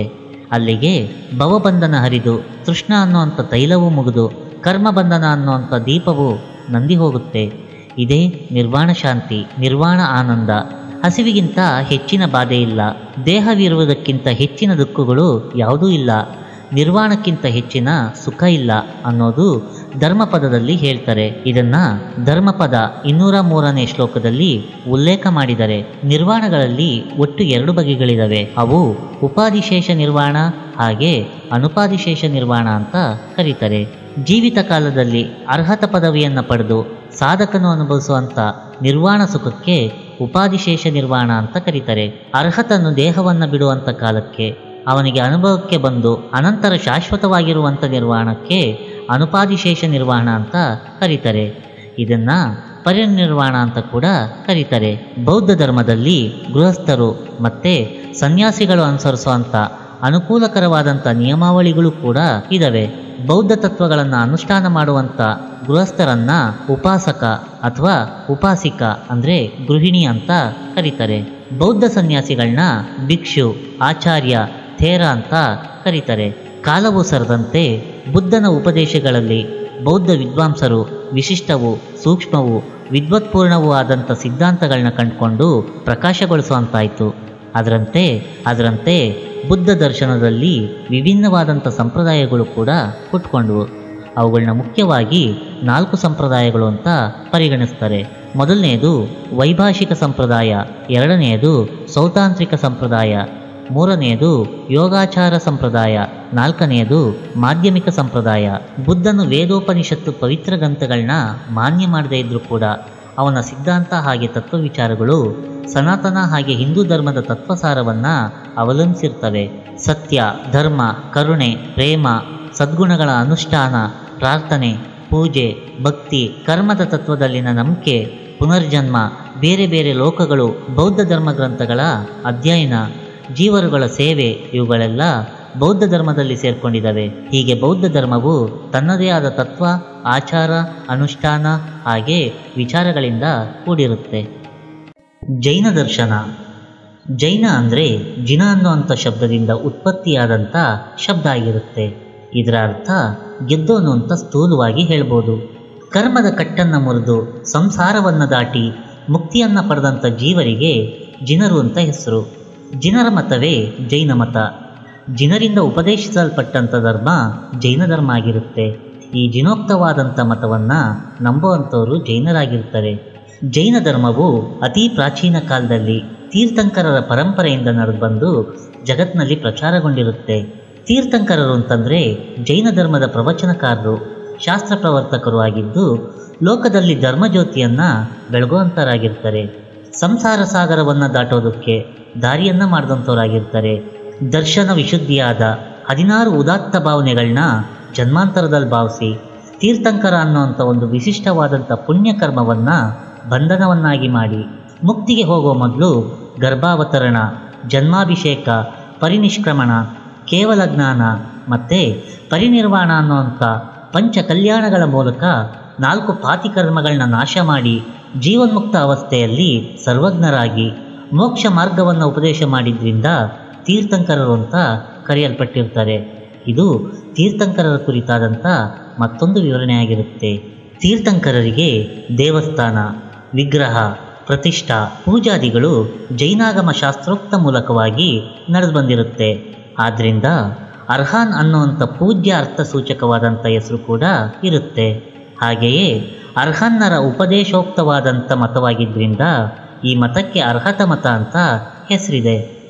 ತೀರ್ಥಂಕರರು ಮುಖ್ಯವಾಗಿ 24 ಮಂದಿ ಇದ್ದು ಅವರಲ್ಲಿ ಕೊನೆಯ ತೀರ್ಥಂಕರರೇ ಭಗವಾನ್ ವರ್ಧಮಾನ ವೀರ ಮಹಾಸ್ವಾಮಿ ಆಗಿರ್ತಾರೆ.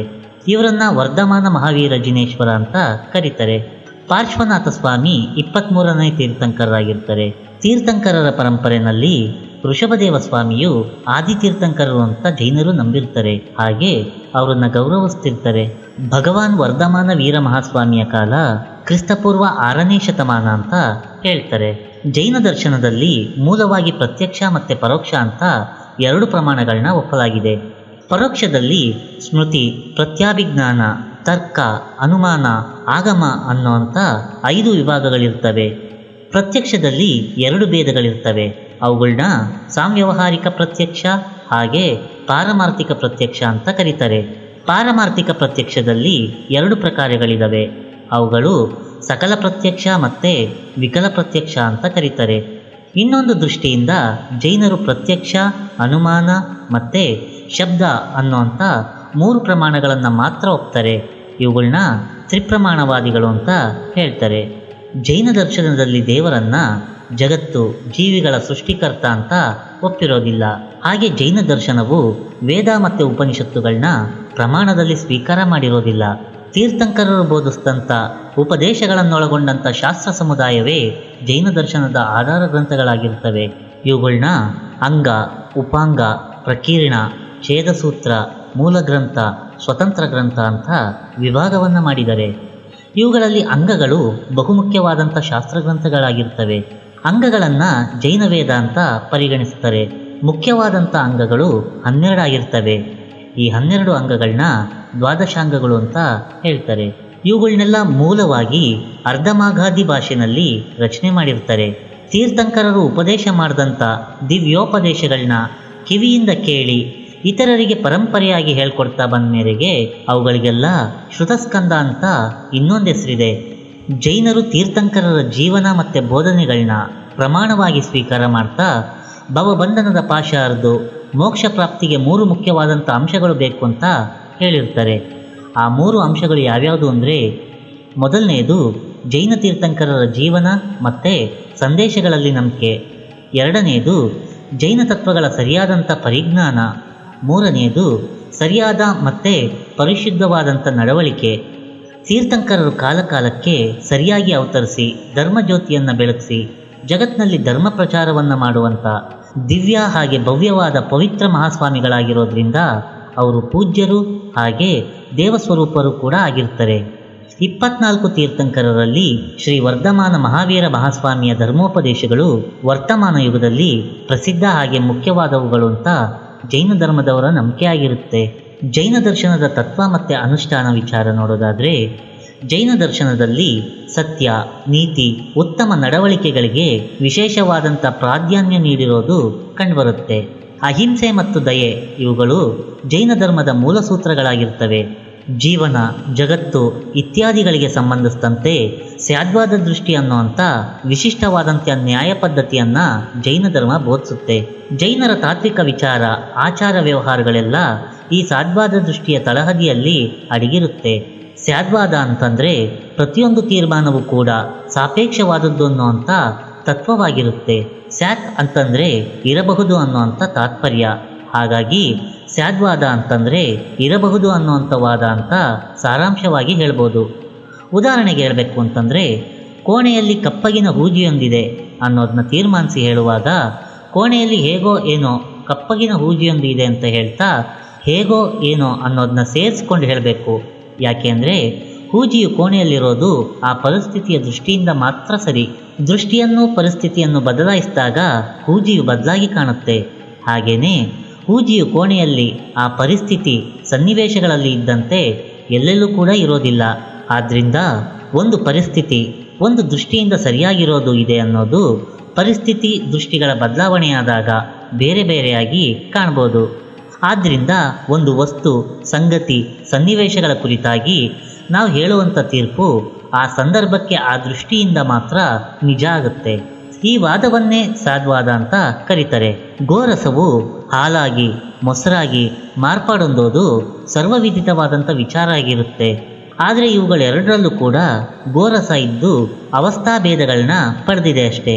ಹಾಲು ಇತ್ಯಾದಿ ಪರ್ಯಾಯ ಅಪೇಕ್ಷೆಗಳನ್ನ ಹೇಳದೆ ಸಂಕ್ಷೇಪವಾಗಿ ಬರೇ ವಸ್ತುವನ್ನು ಹೇಳೋದಾದರೆ ಗೋರಸ ಅಂತಲೇ ಹೇಳಬೇಕು.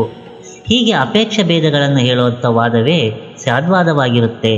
ಅನಂತವಾದದ್ದು, ಮೂಲವಾದದ್ದು ಯಾವುದಿದೆಯೋ ಅದೇ ಸತ್ಯ ಅನ್ನೋದಕ್ಕೆ ಈ ವಾದದಲ್ಲಿ ಹೆಚ್ಚಿನ ಮಹತ್ವ ನೀಡಲಾಗಿದೆ ಅಂತ ಸಂಕ್ಷೇಪವಾಗಿ ಹೇಳ್ಬೋದು. ಜೈನ ದರ್ಶನದ ಪ್ರಕಾರ ಜಗತ್ತು ಅನಾದಿಯಾದದ್ದು, ಹಾಗೆ ಜೀವವೂ ಕೂಡ ಅನಾದಿಯಾದದ್ದು. ಜೀವರುಗಳು ಅಸಂಖ್ಯ. ಹುಟ್ಟು, ಸಾವು, ಸುಖ, ದುಃಖಗಳ ಕಾರಣವೇ ಕರ್ಮ ಆಗಿರುತ್ತೆ. ಕರ್ಮವು ಅನಾದಿಯಾಗಿರುತ್ತೆ. ಆದರೆ ಸಮ್ಯಕ್ ದರ್ಶನ ಅಂದರೆ ಸರಿಯಾದಂಥ ನಂಬಿಕೆ ಮತ್ತು ಶ್ರದ್ಧೆ, ಹಾಗೆ ಸಮ್ಯಕ್ ಜ್ಞಾನ ಸರಿಯಾದಂಥ ತಿಳುವಳಿಕೆ, ಸಮ್ಯಕ್ ಚಾರಿತ್ರ್ಯ ಸರಿಯಾದಂಥ ನಡತೆ ಅನ್ನುವಂಥ ಸಾಧನ ವಿಚಾರಗಳ ಸಹಾಯದಿಂದ ಸಂಸಾರ ಬಂಧನದಿಂದ ಅಂದರೆ ಕರ್ಮದ ಕಟ್ಟುಗಳಿಂದ ಜೀವಿಗಳು ಮುಕ್ತವಾಗ್ಬೋದು. ಈ ಸಾಧನಾ ವಿಚಾರಗಳನ್ನ ರತ್ನತ್ರಯ ಅಂತ ಜೈನ ದರ್ಶನದಲ್ಲಿ ಕರೀತಾರೆ. ಪ್ರತಿಯೊಂದು ವಸ್ತುವಿಗೂ ಕೂಡ ಅನಂತವಾದಂಥ ಗುಣಧರ್ಮಗಳಿರ್ತವೆ. ವಸ್ತುಗಳನ್ನು ನಿಶ್ಚಿತವಾದಂಥ ಮತ್ತು ನಿಷೇಧವಾದಂಥ ಗುಣದೃಷ್ಟಿಗಳಿಂದ ಪರಿಶೀಲನೆ ಮಾಡಿದರೆ ಮಾತ್ರ ಅವು ಅನಂತ ಗುಣಧರ್ಮಗಳಿಂದ ಕೂಡಿದೆ ಅಂತ ಹೇಳ್ಬೋದು. ಕಾಲವು ಸರದಂತೆ ವಸ್ತುಗಳ ಗುಣ ಮತ್ತು ಧರ್ಮಗಳು ಬದಲಾಗ್ತಾ ಹೋಗ್ತವೆ. ಹಾಗಾಗಿ ಈಗಿದ್ದಂತಹ ವಸ್ತು ಮತ್ತು ಗುಣಧರ್ಮ ಕಾಲ ಬದಲಾದಂತೆ ಬದಲಾಗ್ತಾ ಹೋಗುತ್ತೆ. ಹೀಗಿರೋದ್ರಿಂದ ವಸ್ತುವು ಅನಂತ ಗುಣಧರ್ಮದಿಂದ ಕೂಡಿದೆ ಅಂತ ಹೇಳ್ಬೋದು. ಹೀಗೆ ಗುಣಧರ್ಮದಿಂದ ಕೂಡಿದಂಥ ವಸ್ತುವೇ ದ್ರವ್ಯ ಆಗಿರುತ್ತೆ. ದ್ರವ್ಯದಲ್ಲಿ ಬದಲಾವಣೆ ಹೊಂದಿದಂಥ ಅಂಶವನ್ನು ಗುಣ ಅಂತ, ಬದಲಾವಣೆ ಹೊಂದುವುದನ್ನು ಪರ್ಯಾಯ ಅಂತ ಹೇಳ್ತಾರೆ. ಈ ತತ್ವವನ್ನು ಅನುಸರಿಸಿ ಜಗತ್ನಲ್ಲಿ ಬದಲಾವಣೆ ಆಗ್ತಿದ್ರೂ ಕೂಡ ಬದಲಾವಣೆ ಆಗದಂಥ ಅಂಶಗಳು ಕೂಡ ಇರ್ತವೆ. ಜಗತ್ತು ಪರ್ಯಾಯ ದೃಷ್ಟಿಯಿಂದ ಅನಿತ್ಯವೋ ಗುಣದೃಷ್ಟಿಯಿಂದ ನಿತ್ಯವೂ ಕೂಡ ಆಗಿರುತ್ತೆ. ವಸ್ತುವಿನಲ್ಲಿ ಗುಣವೇ ಶಾಶ್ವತವಾದದ್ದು ಅಂತ ಆದ್ಯಂತ ಇಲ್ಲ. ಆದ್ದರಿಂದ ಜಗತ್ತು ಅನಾದಿಯಾದದ್ದು ಅಂತ ಜೈನ ದರ್ಶನದಲ್ಲಿ ಹೇಳ್ತಾರೆ. ಜಗತ್ನಲ್ಲಿ ವಸ್ತುಗಳನ್ನ ಏಕ ಪ್ರದೇಶ ಮತ್ತು ಬಹುಪ್ರದೇಶಗಳ ದೃಷ್ಟಿಯಿಂದ ಅಸ್ಥಿಕಾಯ ಮತ್ತು ಅಕಾಯ ಅಂತ ವರ್ಗೀಕರಣ ಮಾಡ್ತಾರೆ. ಅದರಲ್ಲಿ ಕಾಲದ್ರವ್ಯವು ಪರಮಾಣು ರೂಪವಾಗಿಯೇ ಇರೋದ್ರಿಂದ ಅಸ್ಥಿಕಾಯಕವಲ್ಲ. ಉಳಿದ ಜೀವ, ಪುದ್ಗಲ, ಧರ್ಮ, ಅಧರ್ಮ, ಆಕಾಶ ಈ 5 ದ್ರವ್ಯಗಳು ಬಹುಪ್ರದೇಶವುಳ್ಳವುಗಳು. ಆದ್ದರಿಂದ ಇವುಗಳಿಗೆ ಆಸ್ತಿಕಾಯಕವೆಂದು ಹೆಸರು ಬಂದಿರುತ್ತೆ. ಪ್ರದೇಶ ಅಂತಂದರೆ ಅತಿ ಸೂಕ್ಷ್ಮ ಸ್ಥಳಾವಕಾಶ ಅಂತ ತಾತ್ಪರ್ಯ ಇರುತ್ತೆ. ಆಸ್ತಿಕಾಯದಲ್ಲಿ 2 ಭಾಗಗಳಿರ್ತವೆ. ಅವು ಜೀವ ಮತ್ತು ಅಜೀವಗಳಾಗಿರ್ತವೆ. ಜೀವಗಳಲ್ಲಿ ಬದ್ಧ ಮತ್ತು ಮುಕ್ತ ಅನ್ನೋಂಥ 2 ಭೇದಗಳಿರ್ತವೆ. ಬದ್ಧ ಜೀವದಲ್ಲಿ ಪುನಃ 2 ಭೇದಗಳಿರ್ತವೆ. ಅವು ತೃಸ ಮತ್ತು ಸ್ಥಾವರ. ತೃಸ ಅಂದರೆ ಬಹು ಇಂದ್ರಿಯಗಳಿಂದ ಕೂಡಿದ್ದು ಅಂತ ಅರ್ಥ. ಸ್ಥಾವರ ಅಂದರೆ ಏಕಕೇಂದ್ರೀಯಯುಕ್ತವಾದದ್ದು ಅಂತ ಅರ್ಥ. ಜೀವವಿಲ್ಲದೆ ಇರುವಂಥದ್ದು ಅಜೀವ, ಅದಕ್ಕೆ ಚೈತನ್ಯವಿಲ್ಲ. ಈ ಲೋಕದಲ್ಲಿ ಒಟ್ಟು 9 ತತ್ವಗಳಿದ್ದು ಅವುಗಳಲ್ಲಿ 6 ದ್ರವ್ಯಗಳು ಸೇರಿರುತ್ತೆ ಅಂತ ಜೈನ ದರ್ಶನದಲ್ಲಿ ಹೇಳ್ತಾರೆ. ಜೀವ, ಅಜೀವ, ಅಸ್ರವ, ಬಂಧ, ಸಂವರ, ನಿರ್ಜರ, ಮೋಕ್ಷ ಅನ್ನುವಂಥ 7 ತತ್ವಗಳ ಒಡನೆ ಪುಣ್ಯ ಮತ್ತು ಪಾಪ ಅನ್ನುವಂಥ 2 ತತ್ವಗಳು ಸೇರಿ ಒಟ್ಟು 9 ತತ್ವಗಳು ಜೈನ ದರ್ಶನದಲ್ಲಿ ಇರ್ತವೆ. ಈ ನವತತ್ವಗಳನ್ನ ನವಪದಾರ್ಥಗಳು ಅಂತ ಕರೀತಾರೆ. ಜೀವ, ಧರ್ಮ, ಅಧರ್ಮ, ಪುದ್ಗಲ, ಆಕಾಶ, ಕಾಲ ಅನ್ನುವಂಥ 6 ದ್ರವ್ಯಗಳು ಇವುಗಳನ್ನ ಷಡ್ದ್ರವ್ಯ ಅಂತ ಕರೀತಾರೆ.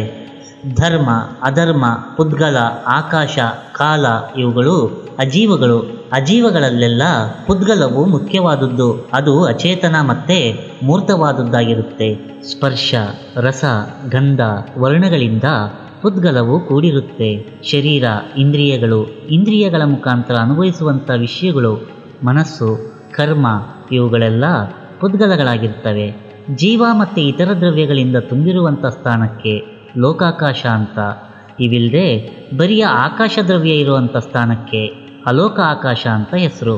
ವಸ್ತುಗಳ ಇರುವಿಕೆ ಮತ್ತು ಬದಲಾಗುವಿಕೆ ಇವುಗಳೆಲ್ಲ ಕಾಲದಿಂದ ನಿರ್ಣಯಿಸೋದಕ್ಕೆ ಸಾಧ್ಯ ಆಗುತ್ತೆ. ಕಾಲವು ಜೀವ ಅಜೀವಗಳ ಪರಿವರ್ತನೆಗಳಿಗೆ ಮೂಲ ಕಾರಣವಾಗಿ ಅವುಗಳ ರೂಪಾಂತರಕ್ಕೆ ನೆರವಾಗುತ್ತೆ. ಕಾಲಕ್ಕೆ ಭೂತ, ವರ್ತಮಾನ, ಭವಿಷ್ಯತ್ ಅಂತ 3 ವ್ಯವಹಾರ ಭೇದಗಳಿರ್ತವೆ. ಈ ಭೇದ ವ್ಯಾವಹಾರಿಕ ಮಾತ್ರ. ಕಾಲವು ಅನಾದಿ, ಹಾಗೆ ಅನಂತವಾದದ್ದಾಗಿರುತ್ತೆ. ಕಾಲದ ಉಪಯೋಗ ಬಹುಮುಖ, ಹಾಗೆ ಅನೇಕವಾದದ್ದು. ಉದಾಹರಣೆಗೆ ಮಾವಿನ ಹಣ್ಣು ಕಾಯಿಯಾಗಿ ಇದ್ದದ್ದು ಹಣ್ಣಾಗಿರುತ್ತೆ. ಹಣ್ಣಾಗಿದೆ ಅಂತ ತಿಳ್ಕೊಳ್ಳೋದಕ್ಕೆ ಕಾಲದ ನೆರವು ಅಗತ್ಯವಾಗಿರುತ್ತೆ. ಅಷ್ಟು ಮಾತ್ರ ಅಲ್ಲದೆ ಕಾಲದ ನೆರವಿನಿಂದ ಮಾತ್ರ ಅದು ಸಾಧ್ಯ ಆಗುತ್ತೆ. ಹೀಗೆ ಕಾಲವು ಜೀವ ಜಗತ್ತುಗಳ ಬದಲಾವಣೆಗಳನ್ನ ಗ್ರಹಿಸೋದಕ್ಕೆ ಸಹಾಯ ಮಾಡುತ್ತೆ. ಧರ್ಮ ಮತ್ತು ಅಧರ್ಮ. ಧರ್ಮ ಮತ್ತು ಅಧರ್ಮಗಳು ಜೈನ ಸಿದ್ಧಾಂತದಲ್ಲಿ ವಿಶಿಷ್ಟವಾದಂಥ ಸ್ಥಾನವನ್ನು ಪಡೆದಿರುತ್ತೆ. ಧರ್ಮ ಅಂತಂದರೆ ಸಾಮಾನ್ಯವಾಗಿ ಹೇಳುವ, ಧಾರಣ ಮಾಡುವಂಥದ್ದು, ನೈತಿಕ ಬಲ, ಒಳ್ಳೆಯ ಆಚಾರ ಅನ್ನುವಂಥ ಅರ್ಥ ಕೊಡುವಂಥ ಶಬ್ದವಾಗಿರೋದಿಲ್ಲ. ಹಾಗೆ ಅಧರ್ಮ ಅಂತಂದರೆ ಕೆಟ್ಟ ನಡತೆ, ನೈತಿಕ ಅಶಕ್ತಿ ಅಂತ ಅರ್ಥಸೂಚಕವಾದಂಥ ಶಬ್ದ ಆಗಿರೋದಿಲ್ಲ. ಜೈನ ಸಿದ್ಧಾಂತದಲ್ಲಿ ಈ ಶಬ್ದಗಳನ್ನು ಲಾಕ್ಷಣಿಕ ದೃಷ್ಟಿಯಿಂದ ಬಳಸಲಾಗಿದೆ. ಧರ್ಮ ಅಂದರೆ ಒಂದು ಶಕ್ತಿ ಅಂತ ತಾತ್ಪರ್ಯ. ಮೀನುಗಳು ಸಂಚಾರ ಮಾಡೋದಕ್ಕೆ ನೀರು ಹೇಗೆ ಸಹಕಾರಿಯಾಗಿರುತ್ತೋ ಹಾಗೆ ಲೋಕದಲ್ಲಿ ಜೀವ ಮತ್ತು ಪುದ್ಗಲಗಳ ಓಡಾಟಕ್ಕೆ ನೆರವಾಗುವಂಥ ದ್ರವ್ಯನೇ ಧರ್ಮದ್ರವ್ಯವಾಗಿರುತ್ತೆ. ವಸ್ತುಗಳು ನಿಲ್ಲಲು ಭೂಮಿ ಅಗತ್ಯವಾಗಿರುತ್ತೆ. ಹಾಗೆ ಜೀವ ಮತ್ತು ಪುದ್ಗಲಗಳು ಚಲನೆಯನ್ನು ನಿಲ್ಲಿಸಿ ಒಂದು ಕಡೆ ನಿಲ್ಲೋದಕ್ಕೆ ಸಹಾಯಕವಾಗುವಂಥ ದ್ರವ್ಯನೇ ಅಧರ್ಮ ದ್ರವ್ಯ. ಧರ್ಮ ಅಧರ್ಮ ದ್ರವ್ಯಗಳು ಲೋಕದಲ್ಲಿರುತ್ತವೆ ವಿನಃ ಅಲೋಕದಲ್ಲಿ ಹರಡಿರೋದಿಲ್ಲ. ಲೋಕದಲ್ಲಿ ಜೀವಗಳಿಗೂ ಮತ್ತು ಉಳಿದ ಅಜೀವಗಳಿಗೂ ಇರೋದಕ್ಕೆ ಸ್ಥಳ ಕೊಡೋದೇ ಅವಕಾಶ. ಆಕಾಶದಲ್ಲಿ ಲೋಕ ಮತ್ತು ಅಲೋಕ ಅನ್ನುವಂಥ 2 ಭಾಗಗಳಿದ್ದಾವೆ. ಲೋಕದಲ್ಲಿ ಷಡ್ದ್ರವ್ಯಗಳು ಇದೆ, ಆದರೆ ಅಲೋಕದಲ್ಲಿ ಸೀಮಾತೀತವಾದಂಥ ಆಕಾಶ ಒಂದು ಮಾತ್ರ ಇರುತ್ತೆ. ಕರ್ಮ. ಜೈನ ದರ್ಶನದಲ್ಲಿ ಕರ್ಮವು ಭೌತಿಕ ಸ್ವಭಾವದ್ದು ಅಂತ ಪರಿಗಣಿಸಲ್ಪಟ್ಟಿದೆ. ಮಹತ್ವಪೂರ್ಣವಾದಂಥ ಸ್ಥಾನವನ್ನು ಕೂಡ ಪಡೆದಿರುತ್ತೆ. ಕರ್ಮವನ್ನು ಅಣು ಅಥವಾ ಕರ್ಮಪುದ್ಗಲ ಅಂತ ಕರೆದಿದ್ದು, ಲೋಕದಲ್ಲಿ ಇವುಗಳು ಶುದ್ಧಾಕಾಶದಂತೆ ತುಂಬಿರ್ತವೆ. ಇವುಗಳಿಗೆ ನಿಶ್ಚಯವಾದಂಥ ಗುಣ ಯಾವುದೂ ಕೂಡ ಇಲ್ಲ ಅಂತ ಹೇಳಲಾಗಿದೆ. ಕರ್ಮಕ್ಕೆ ನಿಶ್ಚಯವಾದಂಥ ಗುಣ ಇಲ್ಲದೇ ಇದ್ದರೂ ಕೂಡ ಕರ್ಮಾಣುಗಳು ಜೀವವನ್ನು ಸೇರಿದ ಕೂಡಲೇ ಜೀವನ ಪರಿಣಾಮಕ್ಕೆ ಸರಿಯಾಗಿ ಬೇರೆ ಬೇರೆ ಗುಣವನ್ನು ಪಡೆದು ಅದರಿಂದ ಫಲ ಉಂಟಾಗುತ್ತೆ. ಧೂಳನ್ನು ವಿಷಕ್ಕೆ ಬೆರೆಸಿದಾಗ ಕಹಿಯಾಗಿಯೂ ಬೆಲ್ಲಕ್ಕೆ ಬೆರೆಸಿದಾಗ ಸಿಹಿಯಾಗಿಯೂ ಹೇಗಾಗುತ್ತೋ ಹಾಗೆ ಶುಭ ಪರಿಣಾಮದಿಂದ ಕರ್ಮಾಣುಗಳು ಆಕರ್ಷಿತವಾದರೆ ಪುಣ್ಯ ಬರುತ್ತೆ, ಅಶುಭ ಪರಿಣಾಮದಿಂದ ಆಕರ್ಷಿತವಾದರೆ ಪಾಪವೂ ಆಗಿ ಪರಿಣಮಿಸುತ್ತೆ. ಕರ್ಮಕ್ಕೆ ಆದಿ ಇಲ್ಲ, ಹಾಗೆಯೇ ಜೀವದ ಕರ್ಮಬಂಧನದ ಪರಂಪರೆಯು ಅನಾದಿ. ಆದರೆ ಕರ್ಮಬಂಧಕ್ಕೆ ಅಂತ್ಯ ಇದೆ ಅಂತ ಜೈನ ದರ್ಶನದಲ್ಲಿ ಹೇಳಲಾಗಿದೆ. ಜೀವನು ಸರ್ವಸ್ವತಂತ್ರ, ಅವನು ಕರ್ತೃವೂ ಭೋಕ್ತೃವೂ ಆಗಿರ್ತಾನೆ. ಸ್ವಭಾವತಃ ಶುದ್ಧನಾದಂಥ ಜೀವನು ಅನಾದಿ ಕಾಲದಿಂದಲೂ ಕರ್ಮದೊಡನೆ ಸೇರಿ ಕರ್ಮದ ಕಟ್ಟಿಗೆಯಲ್ಲಿ ಸಿಲುಕಿ ಅಂದರೆ ಸಂಸಾರದಲ್ಲಿ ತೊಳಲಾಡ್ತಿರ್ತಾನೆ. ಚಿನ್ನವು ಸ್ವತಃ ಪರಿಶುದ್ಧ ಆದರೂ ಕೂಡ ಕಲ್ಲಿನ ಜೊತೆ ಅನಾದಿ ಕಾಲದಿಂದ ಸೇರಿರುತ್ತೆ. ಅದೇ ರೀತಿ ಜೀವನು ಕರ್ಮದೊಡನೆ ಸೇರಿರುತ್ತಾ ಕರ್ಮದ ಕಟ್ಟಿಗೆ ಒಳಗಾಗಿರ್ತಾನೆ. ಜೀವದ ಈ ಕ್ರಮಗತಿಯನ್ನು 4 ರೀತಿ ವಿಂಗಡಣೆ ಮಾಡಿದ್ದು. ಅವು ದೇವ, ನಾರಕ, ಮನುಷ್ಯ ಮತ್ತು ತಿರ್ಯಾಕ ಅಂತ ಹೇಳಲ್ಪಟ್ಟಿರ್ತವೆ. ಚಿನ್ನವು ಪರಿಶುದ್ಧವಾಗಿದ್ದು ಅದು ಕಲ್ಲಿನ ಜೊತೆ ಸೇರಿರುತ್ತೆ. ಹಾಗಿದ್ರೂ ಕೂಡ ಅದು ತನ್ನ ಪರಿಶುದ್ಧತೆಯನ್ನು ಕಳ್ಕೊಂಡಿರೋದಿಲ್ಲ. ಕಲ್ಲಿನ ಜೊತೆ ಚಿನ್ನ ಸೇರಿದ್ರೂ ಕೂಡ ಅದರಿಂದ ಚಿನ್ನವನ್ನು ಬೇರ್ಪಡಿಸೋದು ಸಾಧ್ಯ ಇರುತ್ತೆ. ಬೇರ್ಪಡಿಸಿದಂಥ ಚಿನ್ನವನ್ನು ಮತ್ತೆ ಕಲ್ಲಿನ ಜೊತೆ ಮಿಶ್ರ ಮಾಡೋದಕ್ಕೆ ಸಾಧ್ಯ ಇರೋದಿಲ್ಲ.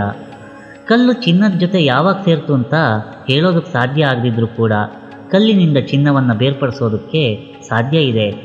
ಹಾಗೆಯೇ ಕರ್ಮದ ಆರಂಭ ತಿಳಿಯಲಾಗದೇ ಇದ್ದರೂ ಕೂಡ ಅದು ಅನಾದಿಯಾಗಿದ್ದರೂ ಕೂಡ ಅದರ ಬಂಧನವನ್ನು ಕಳಚಿ ಜೀವವು ಮೋಕ್ಷವನ್ನು ಪಡೆಯೋದಕ್ಕೆ ಖಂಡಿತ ಸಾಧ್ಯ ಇದೆ.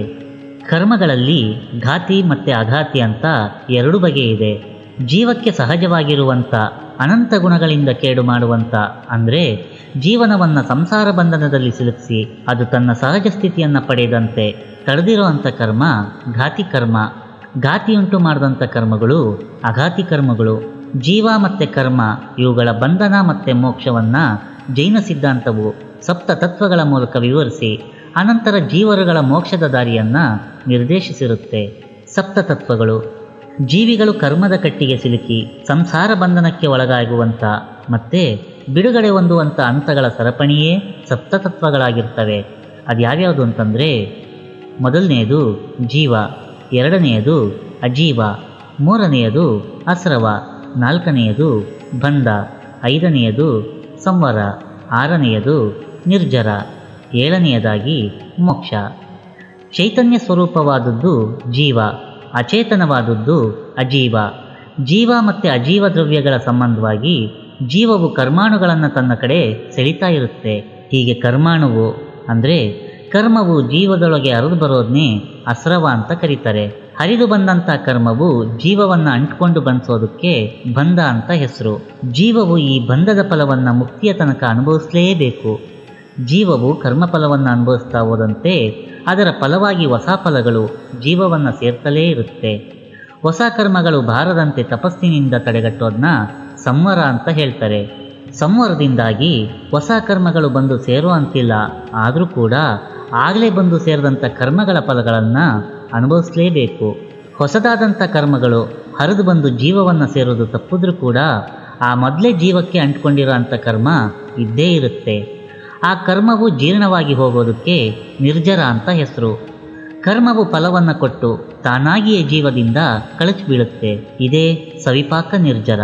ಕರ್ಮಗಳು ಸಹಜವಾಗಿ ಪರಿಪಕ್ವವಾಗಿ ಕ್ಷಯ ಹೊಂದೋ ಮೊದಲೇ ಮಾವಿನಕಾಯಿಯನ್ನು ಅಡೆ ಹಾಕಿ ಹಣ್ಣು ಮಾಡುವಂತೆ ಪಕ್ವಗೊಳಿಸಿ ಅವುಗಳನ್ನ ಅನುಭವಿಸಿ ಕರ್ಮಕ್ಷಯ ಮಾಡೋದಕ್ಕೆ ಅವಿಪಾಕ ನಿರ್ಜರ ಅಂತ ಹೆಸರು.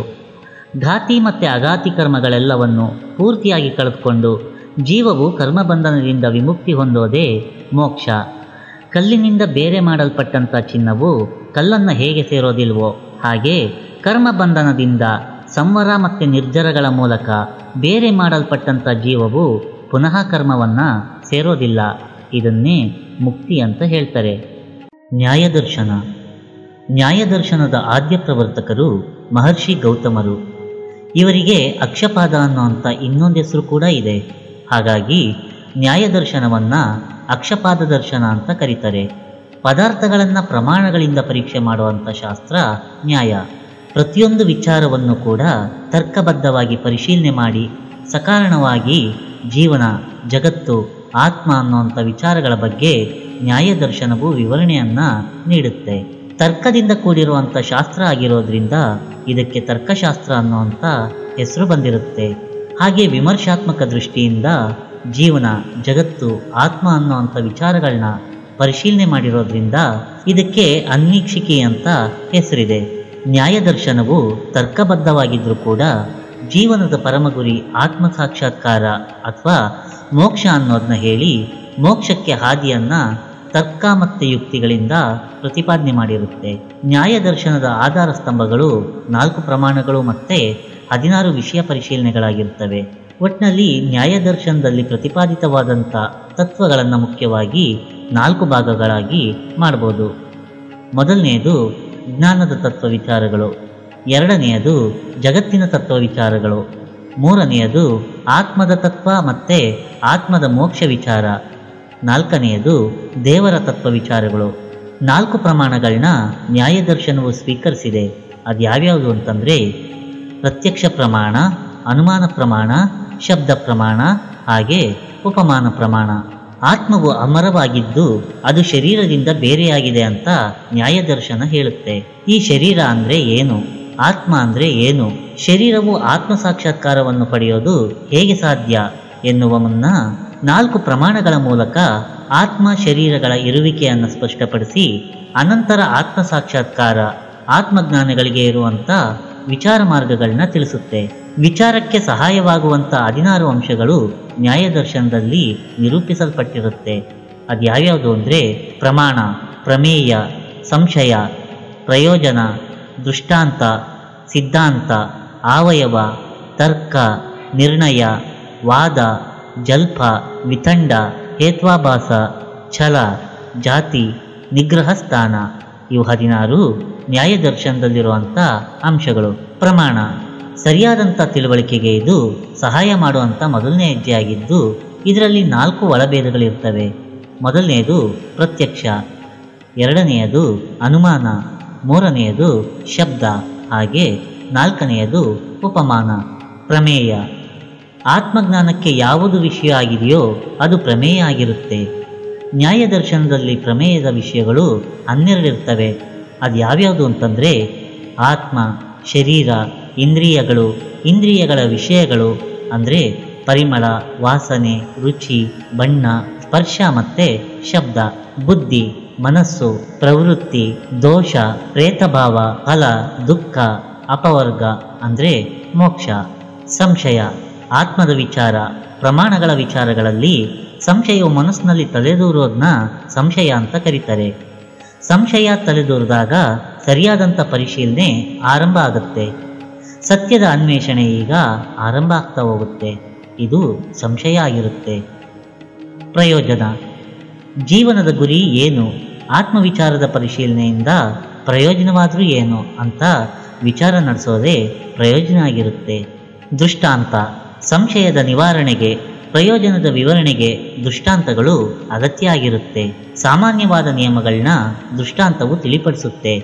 ದೃಷ್ಟಾಂತದ ಮುಂದಿನ ಹೆಜ್ಜೆ ಸಿದ್ಧಾಂತ ಆಗಿರುತ್ತೆ. ಸಿದ್ಧಾಂತ ದೃಷ್ಟಾಂತವನ್ನು ದೃಢೀಕರಿಸಿ ಅದರ ಸತ್ಯಾಸತ್ಯತೆಯನ್ನು ತಿಳಿಸೋದೇ ಸಿದ್ಧಾಂತ ಆಗಿರುತ್ತೆ. ಆವಯವ ಸಿದ್ಧಾಂತ ಸ್ಪಷ್ಟವಾದಾಗ ಅದನ್ನು ಚಿನ್ನಕ್ಕೆ ಪುಟವನ್ನು ನೀಡಿ ಅಪರಂಜಿಯನ್ನು ಮಾಡುವಂತೆ ವಿರೋಧಗಳು ಬರ್ತವೆ. ಅಂದರೆ ವಿರೋಧ ಪಕ್ಷಗಳ ಸಿದ್ಧಾಂತಗಳು ಬರ್ತವೆ. ಈ ವಿರೋಧಗಳನ್ನ ನ್ಯಾಯವಾಗಿ ಎದುರಿಸೋದನ್ನ ಆವಯವ ಅಂತ ಹೇಳ್ತಾರೆ. ತರ್ಕ ತರ್ಕ ಅಂದರೆ ಊಹೆ ಅಂತ ಹೇಳ್ಬೋದು. ವಾದದಲ್ಲಿ ವಿರೋಧವನ್ನು ಎದುರಿಸೋದಕ್ಕೆ, ತನ್ನ ನಿಲುವನ್ನು ಸಮರ್ಥಿಸೋದಕ್ಕೆ ಉಪಯೋಗಿಸುವಂಥ ವಾದದ ಸರಣಿ ತರ್ಕ ಆಗಿರುತ್ತೆ. ನಿರ್ಣಯ ವಸ್ತು ವಿಚಾರಗಳ ಕುರಿತಾದಂಥ ನಿಶ್ಚಿತವಾದಂಥ ತೀರ್ಮಾನದ ತಿಳುವಳಿಕೆ ನಿರ್ಣಯ ಆಗಿರುತ್ತೆ. ತರ್ಕದಿಂದಾಗಿ ನಿರ್ಣಯ ಉಂಟಾಗುತ್ತೆ. ವಾದ ವಾದವನ್ನು ಮಾಡುವಂಥವರು ಮತ್ತು ಪ್ರತಿವಾದವನ್ನು ಮಾಡುವಂಥವರು ತಮ್ಮ ತಮ್ಮ ಅಭಿಪ್ರಾಯಗಳನ್ನ ತರ್ಕಬದ್ಧವಾಗಿ ಸ್ಪಷ್ಟಪಡಿಸಿ ಸತ್ಯದ ನೆಲೆಗೆ ತಲುಪೋದಕ್ಕೆ ವಾದ ಮಾಡ್ತಾರೆ. ಇದನ್ನ ವಾದ ಅಂತ ಕರೀತಾರೆ. ವಾದ ಅಂದರೆ ಚರ್ಚೆ ಅಂತ ತಾತ್ಪರ್ಯವಾಗಿ ಹೇಳ್ಬೋದು. ಗುರು ಶಿಷ್ಯರೊಳಗಿನ ಚರ್ಚೆಯನ್ನು ವಾದದ ಉತ್ತಮ ಉದಾಹರಣೆಯಾಗಿ ಹೇಳ್ಬೋದು. ಜಲ್ಪ ವಾದ, ಪ್ರತಿವಾದ, ಖಂಡನೆಗಳು ಈ ವಾಗ್ವಾದಕ್ಕೆ ಜಲ್ಪ ಅಂತ ಹೇಳ್ತಾರೆ. ಒಟ್ಟಿನಲ್ಲಿ ವಾದಿಯು ವಾದದ ವಿಜಯಕ್ಕಾಗಿ ಮಾಡುವಂಥ ವಿಷಯವಾಗಿರುತ್ತೆ ಅಂತ ಹೇಳ್ಬೋದು. ವಿತಂಡ, ತನಗೆ ಯಾವ ಪಕ್ಷವೂ ಇಲ್ಲದೆ ಇತರರ ಪಕ್ಷಗಳನ್ನ ಖಂಡಿಸೋದೇ ವಿತಂಡ ಆಗಿರುತ್ತೆ. ಹೇತ್ವಾಭಾಸ, ಹೇತು ದೋಷಗಳಿಗೆ ಹೇತ್ವಾಭಾಸ ಅಂತ ಹೇಳ್ತಾರೆ. ಹೇತು ಅಂದರೆ ಕಾರಣ, ಕಾರಣದಂತೆ ಕಂಡುಬರುವುದನ್ನೇ ಹೇತುವಿನ ಆಭಾಸ ಅಂದರೆ ಹೇತ್ವಾಭಾಸ ಅಂತ ಕರೆಯಲಾಗಿದೆ. ಛಲ, ವಾದದಲ್ಲಿ ಉಪಯೋಗಿಸುವಂಥ ವಾಕ್ಯಗಳಿಗೆ ಅಪಾರ್ಥ ಇದೆ ಅಂತ ವಾದಿಸೋದೇ ಛಲ ಆಗಿರುತ್ತೆ. ಉದಾಹರಣೆಗೆ, ವಾದಿಯು ನವಕಂಬಲ ಅಂತ 9 ಕಂಬಳಿ ಅನ್ನುವಂಥ ಅರ್ಥದಲ್ಲಿ ಹೇಳ್ತಾನೆ. ಆಗ ಪ್ರತಿವಾದಿಯು ನವ ಅಂದರೆ ಹೊಸ ಅಂತ ಹೇಳಿ ಹೊಸ ಕಂಬಳಿ ಅನ್ನುವಂಥ ಪದಕ್ಕೆ ಅರ್ಥ ಮಾಡ್ತಾನೆ. ಇದನ್ನ ಛಲ ಅಂತ ಹೇಳ್ತೀವಿ. ಜಾತಿ, ತಪ್ಪು ಉದಾಹರಣೆಯ ಆಧಾರದಿಂದ ನೀಡುವಂಥ ಅಸತ್ತಾದಂಥ ಉತ್ತರವನ್ನು ಜಾತಿ ಅಂತ ಕರೀತಾರೆ. ನಿಗ್ರಹ ಸ್ಥಾನ, ವಾದದಲ್ಲಿ ವಿರೋಧಿಯು ಸೋಲುವ ಸ್ಥಿತಿಯೇ ನಿಗ್ರಹ ಸ್ಥಾನ ಆಗಿರುತ್ತೆ. ವಿರೋಧ ಪಕ್ಷಗಳ ವಾದಗಳು ನಿರಾಧಾರವಾದದ್ದು ಅಂತ ಸ್ಪಷ್ಟಪಡಿಸಿ ವಾದ ಮತ್ತು ಪ್ರತಿವಾದಗಳನ್ನ ಮುಕ್ತಾಯಗೊಳಿಸೋದನ್ನ ನಿಗ್ರಹ ಸ್ಥಾನ ಅಂತ ಕರೀತಾರೆ. ಈ 16 ಹಂತಗಳನ್ನು ಸಾಧಕನು ಸರಿಯಾಗಿ ಹಾದು ಹೋದರೆ ನಿಜವಾದಂಥ ಜ್ಞಾನ ದೊರಕಿ ಮೋಕ್ಷವನ್ನು ಪಡಿತಾನೆ ಅನ್ನೋದು ನ್ಯಾಯದರ್ಶನ ತಿಳಿಸುತ್ತೆ. ಹಾಗೆ ನ್ಯಾಯದರ್ಶನದ ಸಂಗ್ರಹ ನೋಡೋದಾದರೆ ನ್ಯಾಯದರ್ಶನದಲ್ಲಿ ನವದ್ರವ್ಯಗಳ ಪ್ರಸ್ತಾಪ ಇದೆ. ಅವುಗಳು ಯಾವ್ಯಾವುದು ಅಂತಂದರೆ ಕಾಲ, ದಿಕ್, ಬುದ್ಧಿ, ಆತ್ಮ, ಪೃಥ್ವಿ, ಅಗ್ನಿ, ವಾಯು, ಜಲ ಮತ್ತು ಆಕಾಶ. ಜಗತ್ತು ಅಣುಗಳ ಸಂಯೋಗದಿಂದ ಸೃಷ್ಟಿಯಾಗಿದೆ. ನವದ್ರವ್ಯ ಮತ್ತು ಪರಮಾಣುಗಳಿಂದ ಜಗತ್ತು ಉಂಟಾಗಿದೆ. ದೇವರೇ ಇವೆಲ್ಲಕ್ಕೂ ಮೂಲ ಕಾರಣ. ಅವನೇ ಪರಮಾತ್ಮನಾಗಿದ್ದಾನೆ. ಪರಮಾತ್ಮನು ವಿಭು ಆಗಿದ್ದು ಆತನು ನಿತ್ಯ ಸರ್ವಜ್ಞನಾಗಿರ್ತಾನೆ. ದೇವರು ಜೀವರುಗಳ ಪೂರ್ವಕರ್ಮಕ್ಕೆ ಅನುಸಾರವಾಗಿ ಜಗತ್ತಿನ ಸೃಷ್ಟಿ, ರಕ್ಷಣೆ, ಸಂಹಾರ ದೇವರು ಮಾಡ್ತಾನೆ. ಹಾಗೆ ಜೀವರುಗಳು ಇವರು ಅಸಂಖ್ಯರಾಗಿದ್ದು ತಮ್ಮ ತಮ್ಮ ಪೂರ್ವಕರ್ಮಗಳಿಗೆ ಅನುಸಾರವಾಗಿ ಸಂಸಾರ ಬಂಧನಕ್ಕೆ ಒಳಗಾಗ್ತಾರೆ. ಸಂಸಾರ ಬಂಧನದಲ್ಲಿ ರಾಗ, ದ್ವೇಷಾದಿ ದುಃಖಗಳನ್ನ ಜೀವನು ಅನುಭವಿಸ್ತಾನೆ. ಈ ದುಃಖ ನಿವೃತ್ತಿಗೆ ಹಿಂದೆ ಹೇಳಿದಂಥ 16 ವಿಷಯಗಳ ಜ್ಞಾನವನ್ನು ಪಡೆಯೋದು ಮಾರ್ಗ ಆಗಿರುತ್ತೆ. ಜ್ಞಾನ ಪಡೆದಂಥ ನಂತರ ಮೋಕ್ಷ ಅಂದರೆ ದುಃಖಗಳಿಂದ ವಿಮೋಚನೆ ಪಡೆಯೋದಕ್ಕೆ ಸಾಧ್ಯ ಆಗುತ್ತೆ. ಜ್ಞಾನವು ಅಜ್ಞಾನವನ್ನು ಹೋಗಲಾಡಿಸುವಾಗ ಜೀವಾತ್ಮನು ರಾಗ, ದ್ವೇಷ, ದುಃಖಗಳಿಂದ ನಿವೃತ್ತನಾಗಿ ಕರ್ಮ ಫಲಗಳಿಂದ ಮುಕ್ತನಾಗ್ತಾನೆ. ಕರ್ಮಗಳಿಂದ ಮುಕ್ತನಾದಂಥ ಜನ್ಮದಿಂದ ಮತ್ತೊಂದು ದುಃಖಗಳಿಗೆ ಮುಕ್ತನಾಗ್ತಾನೆ. ಹೀಗೆ ಜೀವನು ಜನ್ಮ, ಮೃತ್ಯು, ದುಃಖಗಳಿಂದ ಸಂಪೂರ್ಣ ಬಿಡುಗಡೆ ಹೊಂದೋದನ್ನ ನ್ಯಾಯದರ್ಶನದಲ್ಲಿ ಅಪವರ್ಗ ಅಂತ ಕರೀತಾರೆ. ಹೀಗೆ ನ್ಯಾಯದರ್ಶನವು ದೇವರು, ಆತ್ಮ ಅನ್ನುವಂಥ ವಿಚಾರಗಳ ತರ್ಕದಿಂದ ಸಮಂಜಸವಾದಂಥ ರೀತಿಯಲ್ಲಿ ಸಮರ್ಥಿಸಿರುತ್ತೆ. ನ್ಯಾಯದರ್ಶನದ ಕುರಿತಾದಂಥ ಮೂಲ ಗ್ರಂಥವು ಮಹರ್ಷಿ ಗೌತಮರಿಂದ ಬರೆಯಲ್ಪಟ್ಟು ಪ್ರಸಿದ್ಧ ಆಗಿರುವಂಥ ನ್ಯಾಯಸೂತ್ರ ಆಗಿರುತ್ತೆ. ಗೌತಮ ಮಹರ್ಷಿಗಳ ನ್ಯಾಯಸೂತ್ರಕ್ಕೆ ವಾತ್ಸಾಯನರು ಭಾಷ್ಯವನ್ನು ಬರೆದಿದ್ದು ಅದು ತುಂಬ ವಿವರವಾದಂಥ ಹಾಗೆ ಪ್ರಸಿದ್ಧವಾದಂಥ ನ್ಯಾಯಸೂತ್ರದ ಭಾಷ್ಯಗ್ರಂಥ ಆಗಿರುತ್ತೆ. ಮಹರ್ಷಿ ಗೌತಮರ ಕಾಲವು ಕ್ರಿಸ್ತಪೂರ್ವ 4ನೇ ಶತಮಾನ ಅಂತ, ಹಾಗೆ ಅವರ ಸೂತ್ರಗಳ ಭಾಷ್ಯಕಾರರಾದಂಥ ವಾತ್ಸಾಯನರ ಕಾಲ ಸುಮಾರು ಕ್ರಿಸ್ತಶಕ 5ನೇ ಶತಮಾನ ಅಂತ ಹೇಳ್ತಾರೆ. ನ್ಯಾಯದರ್ಶನದ ಕುರಿತಾದಂಥ ವಾರ್ತೆಗಳು, ವಿವರಣಾತ್ಮಕ ಕೃತಿಗಳು ಕಾಲವೂ ಸರದಂತೆ ಹೆಚ್ಚಿನ ಸಂಖ್ಯೆಯಲ್ಲಿ ವಿವಿಧ ಲೇಖಕರಿಂದ ರಚನೆಗೊಂಡವು. ಅವುಗಳಲ್ಲಿ ಉಮ್ಯೋತಕರ ವಾರ್ತಿಕ, ಉದಯನರ ತಾತ್ಪರ್ಯ ಪರಿಶುದ್ಧಿ, ಜಯಂತರ ನ್ಯಾಯಮಂಜರಿ, ಬಾಸರಂಜರ ನ್ಯಾಯಸಾರ ಮತ್ತು ಗಂಗೇಶರ ತತ್ವಚಿಂತಾಮಣಿ ಇವುಗಳು ಮುಖ್ಯ ಆಗಿರ್ತವೆ. ವೈಶೇಷಿಕ ದರ್ಶನ. ವೈಶೇಷಿಕ ದರ್ಶನದ ಮೂಲ ಆಚಾರ್ಯರು ಕಣಾದ ಮಹರ್ಷಿಗಳಾಗಿರ್ತಾರೆ. ವಿಶೇಷ ಅನ್ನುವಂಥ ಶಬ್ದದಿಂದ ವೈಶೇಷಿಕ ಅನ್ನೋದು ಬಂದಿರುತ್ತೆ. ವೈಶೇಷಿಕ ದರ್ಶನದಲ್ಲಿ ವಿಶಿಷ್ಟತೆಗೆ ಹೆಚ್ಚಿನ ಪ್ರಾಧಾನ್ಯತೆ ಇರುತ್ತೆ. ಈ ದರ್ಶನವು ಮುಖ್ಯವಾಗಿ ಅಣುಗಳು, ಆತ್ಮ ಮತ್ತು ಆಕಾಶ ಅನ್ನುವಂಥ ವಿಷಯಗಳ ಆಧಾರದಲ್ಲಿ ಬೆಳೆದಿರುತ್ತೆ. ಅಣು ಮತ್ತು ಆತ್ಮಗಳು ಅಸಂಖ್ಯವಾಗಿದ್ದು ಪ್ರತಿಯೊಂದಕ್ಕೂ ತನ್ನದೇ ಆದಂಥ ವಿಶಿಷ್ಟತೆ ಇದೆ ಅಂತ ವೈಶೇಷಿಕ ದರ್ಶನ ಪ್ರತಿಪಾದಿಸುತ್ತೆ. ಹೀಗೆ ವಿಶಿಷ್ಟತೆಯ ಪ್ರತಿಪಾದನೆಯನ್ನು ಮಾಡೋದ್ರಿಂದ ಈ ದರ್ಶನಕ್ಕೆ ವೈಶೇಷಿಕ ಅನ್ನುವಂಥ ಹೆಸರು ಬಂದಿರುತ್ತೆ. ಕಣಾದ ಮಹರ್ಷಿಗಳಿಗೆ ಉಲೂಕ ಮಹರ್ಷಿ ಅನ್ನುವಂಥ ಇನ್ನೊಂದು ಹೆಸರು ಕೂಡ ಇದೆ. ಅದರಂತೆ ವೈಶೇಷಿಕ ದರ್ಶನಕ್ಕೆ ಕಣಾದ ದರ್ಶನ, ಔಲೂಕ್ಯ ದರ್ಶನ ಅಂತ ಬೇರೆ ಬೇರೆ ಹೆಸರುಗಳು ಕೂಡ ಇದ್ದಾವೆ. ವೈಶೇಷಿಕ ದರ್ಶನವು ವಸ್ತುಗಳ ವಿಚಾರದ ಜ್ಞಾನಕ್ಕೆ ಹೆಚ್ಚಿನ ಪ್ರಾಧಾನ್ಯತೆಯನ್ನು ನೀಡುತ್ತೆ. ಅಂದರೆ ಪ್ರಮೇಯಕ್ಕೆ ಹೆಚ್ಚಿನ ಪ್ರಾಧಾನ್ಯತೆಯನ್ನು ನೀಡುತ್ತೆ. ನ್ಯಾಯದರ್ಶನವು ವಸ್ತು ವಿಷಯವಾದಂಥ ಜ್ಞಾನಕ್ಕೆ ಅಂದರೆ ಪ್ರಮಾಣಕ್ಕೆ ವಿಶೇಷವಾದಂಥ ಪ್ರಾಧಾನ್ಯತೆಯನ್ನು ನೀಡುತ್ತೆ. ಹಾಗಾಗಿ ನ್ಯಾಯ ಮತ್ತು ವೈಶೇಷಿಕ ದರ್ಶನಗಳಿಗೆ ಪರಸ್ಪರ ತುಂಬ ಸಂಬಂಧಗಳು ಇದ್ದಾವೆ. ಈ ಎರಡೂ ದರ್ಶನಗಳ ತತ್ವಗಳ ಒಳಗೆ ಮೂಲತಃ ಅತ್ಯಲ್ಪ ವ್ಯತ್ಯಾಸ ಇದ್ದು ಹೆಚ್ಚಿನ ಅಂಶಗಳು ಒಂದೇ ಆಗಿದ್ದು ಗುರಿಯೂ ಕೂಡ ಆತ್ಮನ ಮೋಕ್ಷ ಸಾಧನೆಯೇ ಆಗಿರುತ್ತೆ. ಆದ್ದರಿಂದ ಅವುಗಳನ್ನ ಸಮಾನ ತಂತ್ರಗಳು ಅಂತ ಒಟ್ಟಿಗೆ ಭಾವಿಸಲಾಗಿದೆ. ವೈಶೇಷಿಕ ದರ್ಶನವು ಜಗತ್ತಿನ ಸೃಷ್ಟಿ, ಸ್ಥಿತಿ, ಲಯ ಇನ್ನೂ ಮುಂತಾದಂಥ ಮೂಲಭೂತವಾದಂಥ ವಿಚಾರಗಳನ್ನ ವಿಮರ್ಶೆ ಮಾಡಿ ಎಲ್ಲವೂ ಅಣುವಿನ ರೂಪಾಂತರ ಅಂತ ಹೇಳುತ್ತೆ. ಹೀಗಾಗಿ ಈ ದರ್ಶನಕ್ಕೆ ಅಣುಸಿದ್ಧ ಅಂತ ಕೂಡ ಕರೀತಾರೆ. ವೈಶೇಷಿಕ ದರ್ಶನದಲ್ಲಿ ಪ್ರತ್ಯಕ್ಷ ಮತ್ತು ಅನುಮಾನ ಅನ್ನುವಂಥ ಎರಡು ಪ್ರಮಾಣಗಳನ್ನು ಮಾತ್ರ ಒಪ್ಪಲಾಗಿದ್ದು ಉಳಿದಂಥ ಎಲ್ಲ ಪ್ರಮಾಣಗಳು ಈ ಎರಡರಲ್ಲಿ ಅಂತರ್ಗತವಾಗಿದೆ ಅನ್ನೋದು ವೈಶೇಷಿಕರ ಮತವಾಗಿದೆ. ಜಗತ್ತಿನಲ್ಲಿ ಕಾಣುವಂಥ ಪದಾರ್ಥಗಳ ವಿಚಾರವಾಗಿ ಪರಿಶೀಲನೆಗಳನ್ನ ನಡೆಸಿ ಅವುಗಳನ್ನ ಗುಂಪುಗಳನ್ನಾಗಿ ವಿಭಾಗ ಮಾಡಿ ವೈಶೇಷಿಕ ದರ್ಶನದಲ್ಲಿ ಸವಿಸ್ತಾರವಾದಂಥ ವಿವರಣೆ ನೀಡಲಾಗಿದೆ. ಹೀಗೆ 7 ವಿಭಜನೆಗಳನ್ನು ಮಾಡಲಾಗಿದ್ದು ವೈಶೇಷಿಕ ದರ್ಶನವು ಈ 7 ವಿಚಾರಗಳ ವಿಸ್ತರಣೆಯಲ್ಲಿ ಸೀಮಿತ ಆಗಿರುತ್ತೆ. ಆ 7 ವಿಭಜನೆಗಳು ಯಾವ್ಯಾವುದು ಅಂತಂದರೆ ದ್ರವ್ಯ, ಗುಣ, ಕರ್ಮ, ಸಾಮಾನ್ಯ, ವಿಶೇಷ, ಸಮವಾಯ, ಅಭಾವ. ಪದಾರ್ಥ ಅಂತಂದರೆ ಯೋಚನೆಗೆ ಮತ್ತು ಹೆಸರಿಗೆ ಸಿಲುಕುವಂಥ ವಸ್ತು. ಈ ಪದಾರ್ಥಗಳ ಸರಿಯಾದಂಥ ತಿಳುವಳಿಕೆಯಿಂದ ಮೋಕ್ಷವು ಪ್ರಾಪ್ತವಾಗುತ್ತೆ ಅಂತ ವೈಶೇಷಿಕ ದರ್ಶನವು ಹೇಳುತ್ತೆ. ಜಗತ್ತಿನಲ್ಲಿ ಕಾಣುವಂತಹ ಪದಾರ್ಥ ಮತ್ತು ವಿಚಾರಗಳ ಕುರಿತಾಗಿ 7 ಗುಂಪುಗಳು ಇವೆ ಅಂತ ವಿಭಜನೆ ಮಾಡಲ್ಪಟ್ಟಂತೆ ಜಗತ್ತಿನಲ್ಲಿ ಒಟ್ಟಾಗಿ 9 ತರಹದ ಪದಾರ್ಥಗಳು ಇದೆ ಅಂತ ವೈಶೇಷಿಕ ದರ್ಶನದಲ್ಲಿ ವಿಸ್ತಾರವಾಗಿ ಹೇಳಲಾಗಿದೆ. ಆ 9 ಪದಾರ್ಥಗಳು ಯಾವ್ಯಾವುದು ಅಂತಂದರೆ ಪೃಥ್ವಿ, ಜಲ, ಅಗ್ನಿ, ವಾಯು, ಆಕಾಶ, ಕಾಲ, ದೇಶ, ಆತ್ಮ ಮತ್ತು ಮನಸ್ಸು. ಇವುಗಳಲ್ಲಿ ಮೊದಲಿನ 5 ಪದಾರ್ಥಗಳು ಪಂಚಭೂತಗಳು ಅಂತ ಕರೀತಾರೆ. ಇವುಗಳಲ್ಲಿ ಗಂಧ, ರಸ, ರೂಪ, ಸ್ಪರ್ಶ ಮತ್ತು ಶಬ್ದ ಅನ್ನುವಂಥ ಗುಣಗಳು ಅಡಕವಾಗಿರ್ತವೆ. ಇವುಗಳಲ್ಲಿ ಪೃಥ್ವಿ, ಜಲ, ಅಗ್ನಿ ಮತ್ತು ವಾಯು ಇವುಗಳು ಪರಮಾಣುಗಳಿಂದ ರಚಿತವಾಗಿ ಪರಮಾಣುಗಳು ಅನಂತ ಮತ್ತು ನಿರವಯವಗಳಾಗಿರ್ತವೆ. ಆತ್ಮನು ಸರ್ವವ್ಯಾಪಿ ಮತ್ತು ಅಮರ. ಪದಾರ್ಥಗಳನ್ನು ಈ ರೀತಿ ವಿಭಾಗ ಮಾಡಿದ ನಂತರ ಈ ಪದಾರ್ಥಗಳ ಸ್ವರೂಪ ಶಕ್ತಿಗಳನ್ನು ವಿವರವಾಗಿ ನಿರೂಪಿಸ್ತಾರೆ. ಅನಂತರ ಆತ್ಮ ಮತ್ತು ಅದರಲ್ಲಿ ಅಂತರ್ಗತವಾಗಿರುವಂಥ ಶಕ್ತಿಗಳ ವಿಚಾರವಾಗಿ ವಿವರಣೆನ ವೈಶೇಷಿಕ ದರ್ಶನದಲ್ಲಿ ನೀಡಿದ್ದಾರೆ. ಹಾಗೆಯೇ ಶರೀರ ಮತ್ತು ಶರೀರಾಂಶಗಳ ಪರಿಶೀಲನೆ ಮಾಡಿ ಶರೀರದ ಹುಟ್ಟಿಗೆ ಕಾರಣಕರ್ಮ ಅಂತ ಹೇಳಿ ಅದರ ಬಗ್ಗೆ ವಿವರಣೆಗಳನ್ನು ಕೂಡ ಕೊಟ್ಟಿರ್ತಾರೆ. ಅದರಂತೆ ಜ್ಞಾನದ ವಿಚಾರ, ವಿಶಿಷ್ಟ ಜ್ಞಾನ, ಮೋಕ್ಷದ ವಿಚಾರ ಇನ್ನೂ ಮುಂತಾದವುಗಳನ್ನ ವೈಶೇಷಿಕ ದರ್ಶನದಲ್ಲಿ ಸವಿಸ್ತಾರವಾಗಿ ತಿಳಿಸಿದ್ದಾರೆ. ಹೀಗೆ ಪದಾರ್ಥಗಳ ವಿಭಜನೆ, ವಿವರಣೆ, ಪರಿಶೀಲನೆ ಮತ್ತು ಪ್ರದರ್ಶನ ಅನ್ನುವಂಥ 4 ಹಂತಗಳಲ್ಲಿ ವೈಶೇಷಿಕ ದರ್ಶನದಲ್ಲಿ ವಿಷಯಗಳನ್ನ ವಿವರಿಸಿದ್ದಾರೆ. ಅದೃಷ್ಟ ವೈಶೇಷಿಕ ದರ್ಶನದಲ್ಲಿ ದೇವರು ಅನ್ನುವಂಥ ವಿಚಾರವಾಗಿ ನಿರ್ದಿಷ್ಟವಾದಂಥ ಹಾಗೆ ವಿವರವಾದಂಥ ವಿವರಣೆ ಇಲ್ಲ.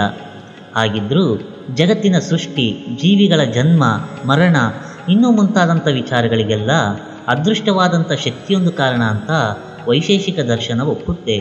ಅದೃಷ್ಟ ಅಂದರೆ ಕರ್ಮಶಕ್ತಿಯಾಗಿದ್ದು ಅಣುಗಳ ಮತ್ತು ಆತ್ಮಗಳ ಸಂಯೋಗದ ಚಟುವಟಿಕೆಗಳು ಆಗಿರ್ತವೆ. ಹೀಗೆ ಅದೃಷ್ಟವು ಜಗತ್ತಿನ ಸಹಕಾರಿ ಕಾರಣ ಅಂತ, ಅಣುವು ಭೌತಿಕ ಕಾರಣ ಅಂತ ಹೇಳಿ ಜಗತ್ತು, ಜೀವಿಗಳ ಹುಟ್ಟನ್ನು ವಿವರಿಸಲಾಗಿದೆ. ಅಣುಗಳ ಚಲನೆಗೆ ಕಾರಣವಾದ ಶಕ್ತಿಯೊಂದು ಬೇಕಿದ್ದು ಆ ಶಕ್ತಿಯನ್ನೇ ಅಗೋಚರವಾದಂಥ ಅದೃಷ್ಟ ಅಂತ ಹೇಳಿದ್ದಾರೆ. ಅದೃಷ್ಟವನ್ನೇ ಈಶ್ವರ ಇಚ್ಛ ಅಂತ ಕೂಡ ಹೇಳಿದ್ದಾರೆ.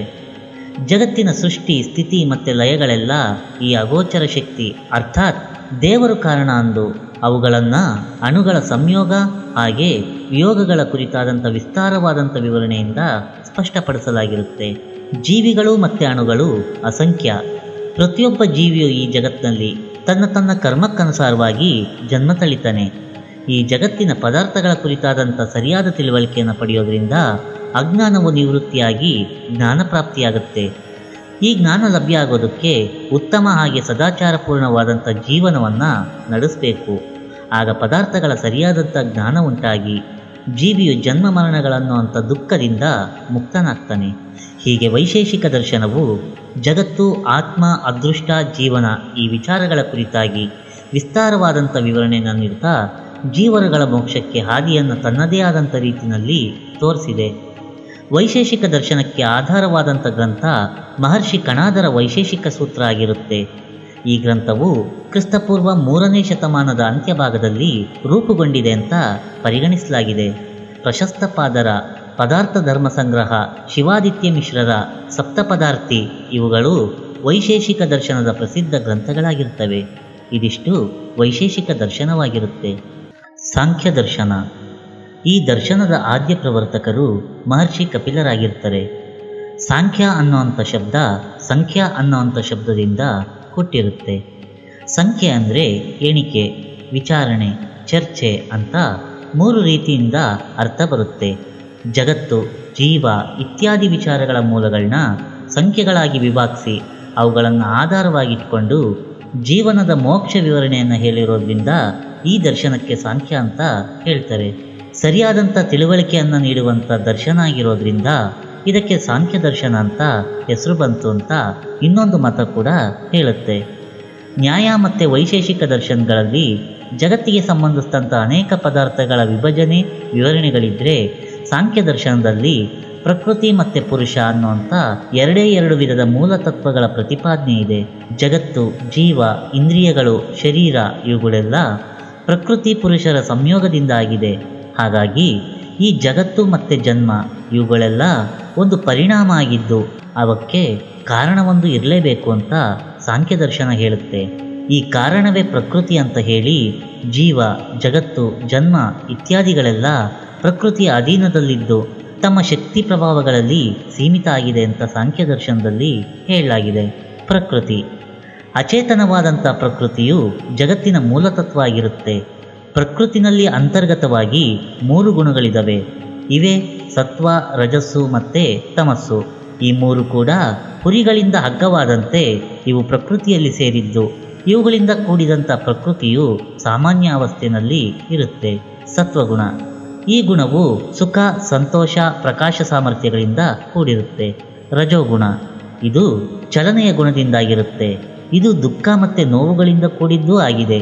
ಈ ಗುಣವು ಸತ್ವ ಮತ್ತು ತಮೋಗುಣಗಳ ಚಲನೆ ಮತ್ತು ಇರುವಿಕೆಗೆ ಸಹಾಯ ಮಾಡುತ್ತೆ. ತಮೋಗುಣ. ಇದು ಆಲಸ್ಯ, ಅಸಡ್ಡೆ, ಅಸೌಖ್ಯ, ನಿದ್ರೆ ಇತ್ಯಾದಿಗಳಿಂದ ಕೂಡಿದ್ದು ಪರಿಣಾಮದಲ್ಲಿ ಸೋಮಾರಿತನ, ಅಜ್ಞಾನ, ಕತ್ತಲುಗಳನ್ನು ನೀಡುವಂಥದ್ದಾಗಿರುತ್ತೆ. ಪುರುಷ. ಇದು ಚೈತನ್ಯದಿಂದ ಕೂಡಿದ್ದು ಚೇತನ ರೂಪಿಯಾಗಿರುತ್ತೆ. ಪುರುಷನನ್ನು ಜಗತ್ತಿನ ಚೇತನ, ಆತ್ಮ ಅಂತ ಕೂಡ ಕರೀತಾರೆ. ಪುರುಷನು ಶರೀರ ಮತ್ತು ಇಂದ್ರಿಯಗಳಿಂದ ಬೇರೆಯಾಗಿದ್ದು ಪ್ರಜ್ಞಾನ ಶಕ್ತಿಯಾಗಿರ್ತಾನೆ. ಈ ಚೈತನ್ಯಕ್ಕೆ ಚೈತನ್ಯ, ಪುರುಷ, ಚಿತ್ಶಕ್ತಿ, ಆತ್ಮ ಮೊದಲಾದಂಥ ಹೆಸರುಗಳಿದ್ದು ಇವೆಲ್ಲವಕ್ಕೂ ಕೂಡ ಒಂದೇ ಅರ್ಥವಿರುತ್ತೆ. ಪುರುಷನಲ್ಲಿ ಗುಣವಾಗಲಿ ಅಥವಾ ದೋಷ ಆಗಲಿ ಅಥವಾ ವಿಶೇಷಗಳಾಗಲಿ ಏನೂ ಇಲ್ಲ. ಇವನು ನಿರ್ವಿಕಾರ ವಸ್ತುವಾಗಿರ್ತಾನೆ. ಜಗತ್ ಸೃಷ್ಟಿ. ಜಡ ಪ್ರಕೃತಿ ಮತ್ತು ಸಚೇತನರ ಪುರುಷರ ಸಂಯೋಗದಿಂದ ಈ ಜಗತ್ತು ಮತ್ತು ವಿಶಿಷ್ಟವಾದಂಥ ಚರಾಚರ ವಸ್ತುಗಳು ಉತ್ಪನ್ನವಾಗಿದ್ದಾವೆ.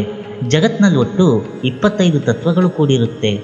ಪ್ರಕೃತಿಯಿಂದಲೇ ಇವುಗಳೆಲ್ಲ ಆವರಿಸಲ್ಪಟ್ಟಿರುತ್ತೆ. ಪುರುಷ ಶಕ್ತಿಯಿಂದ ಕೂಡಿಕೊಂಡಿರುತ್ತೆ. ಪ್ರಕೃತಿ ಪುರುಷರ ಸಂಯೋಗದಿಂದ ಮಹತ್ ಅಥವಾ ಬುದ್ಧಿ ಉತ್ಪನ್ನವಾಗಿ ಅದರಿಂದ ಅಹಂಕಾರವು ಹುಟ್ಟಿರುತ್ತೆ.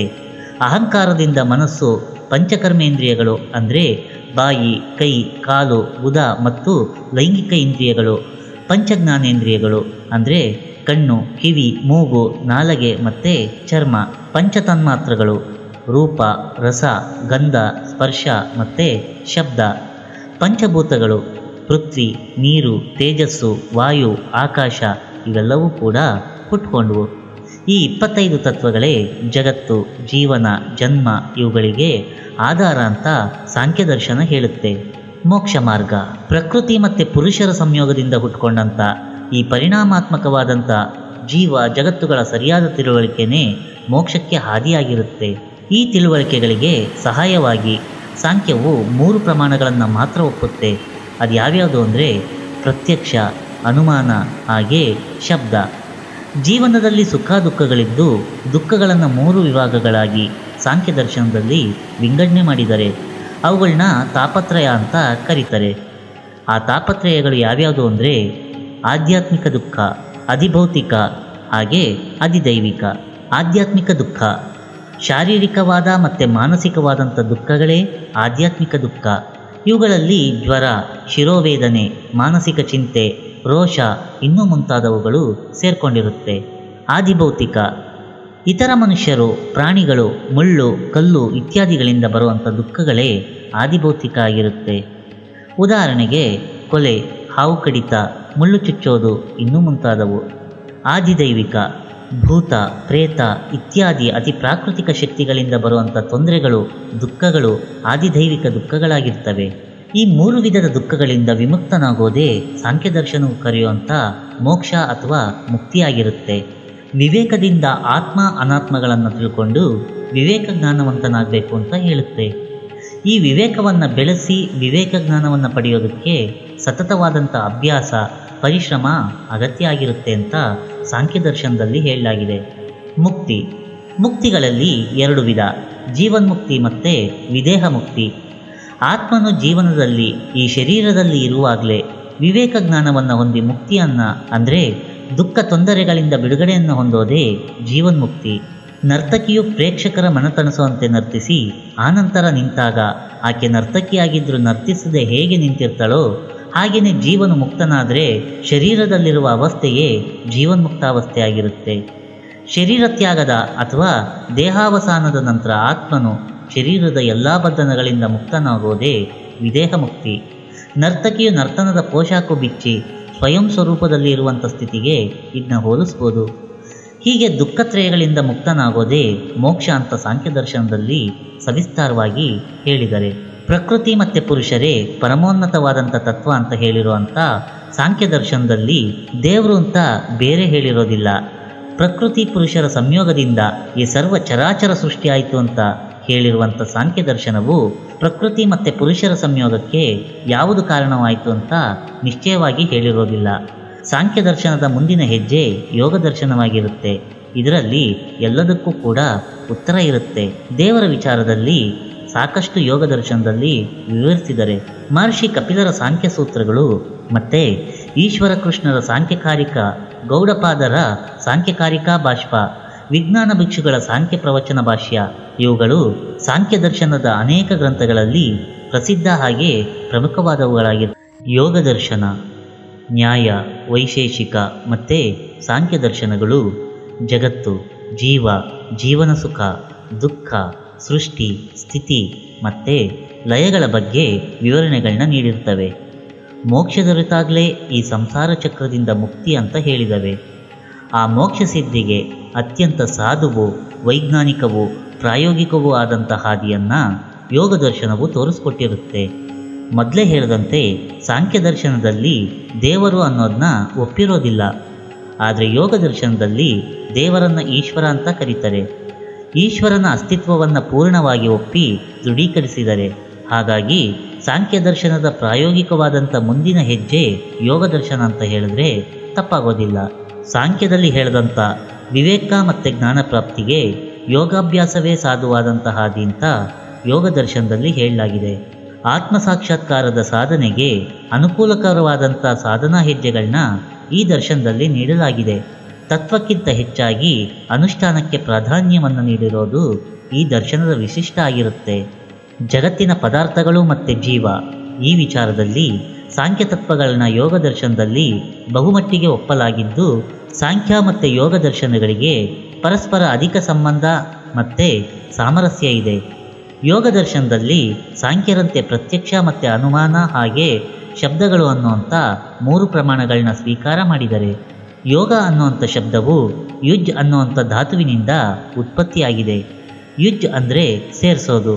ಜೀವಾತ್ಮನನ್ನು ಪರಮಾತ್ಮನಲ್ಲಿ ಸೇರಿಸೋದೇ ಯೋಗ ಆಗಿರುತ್ತೆ. ಈ ದರ್ಶನದ ಪ್ರಣೀತಾರರು ಪತಂಜಲಿ ಮಹರ್ಷಿಗಳಾಗಿರ್ತಾರೆ. ಯೋಗ ಅಂದರೆ ಏನು ಅನ್ನೋದಕ್ಕೆ ಪತಂಜಲಿ ಯೋಗ ಸೂತ್ರದಲ್ಲಿ ಮೊದಲಿಗೆನೇ ಉತ್ತರ ನೀಡಲಾಗಿದೆ.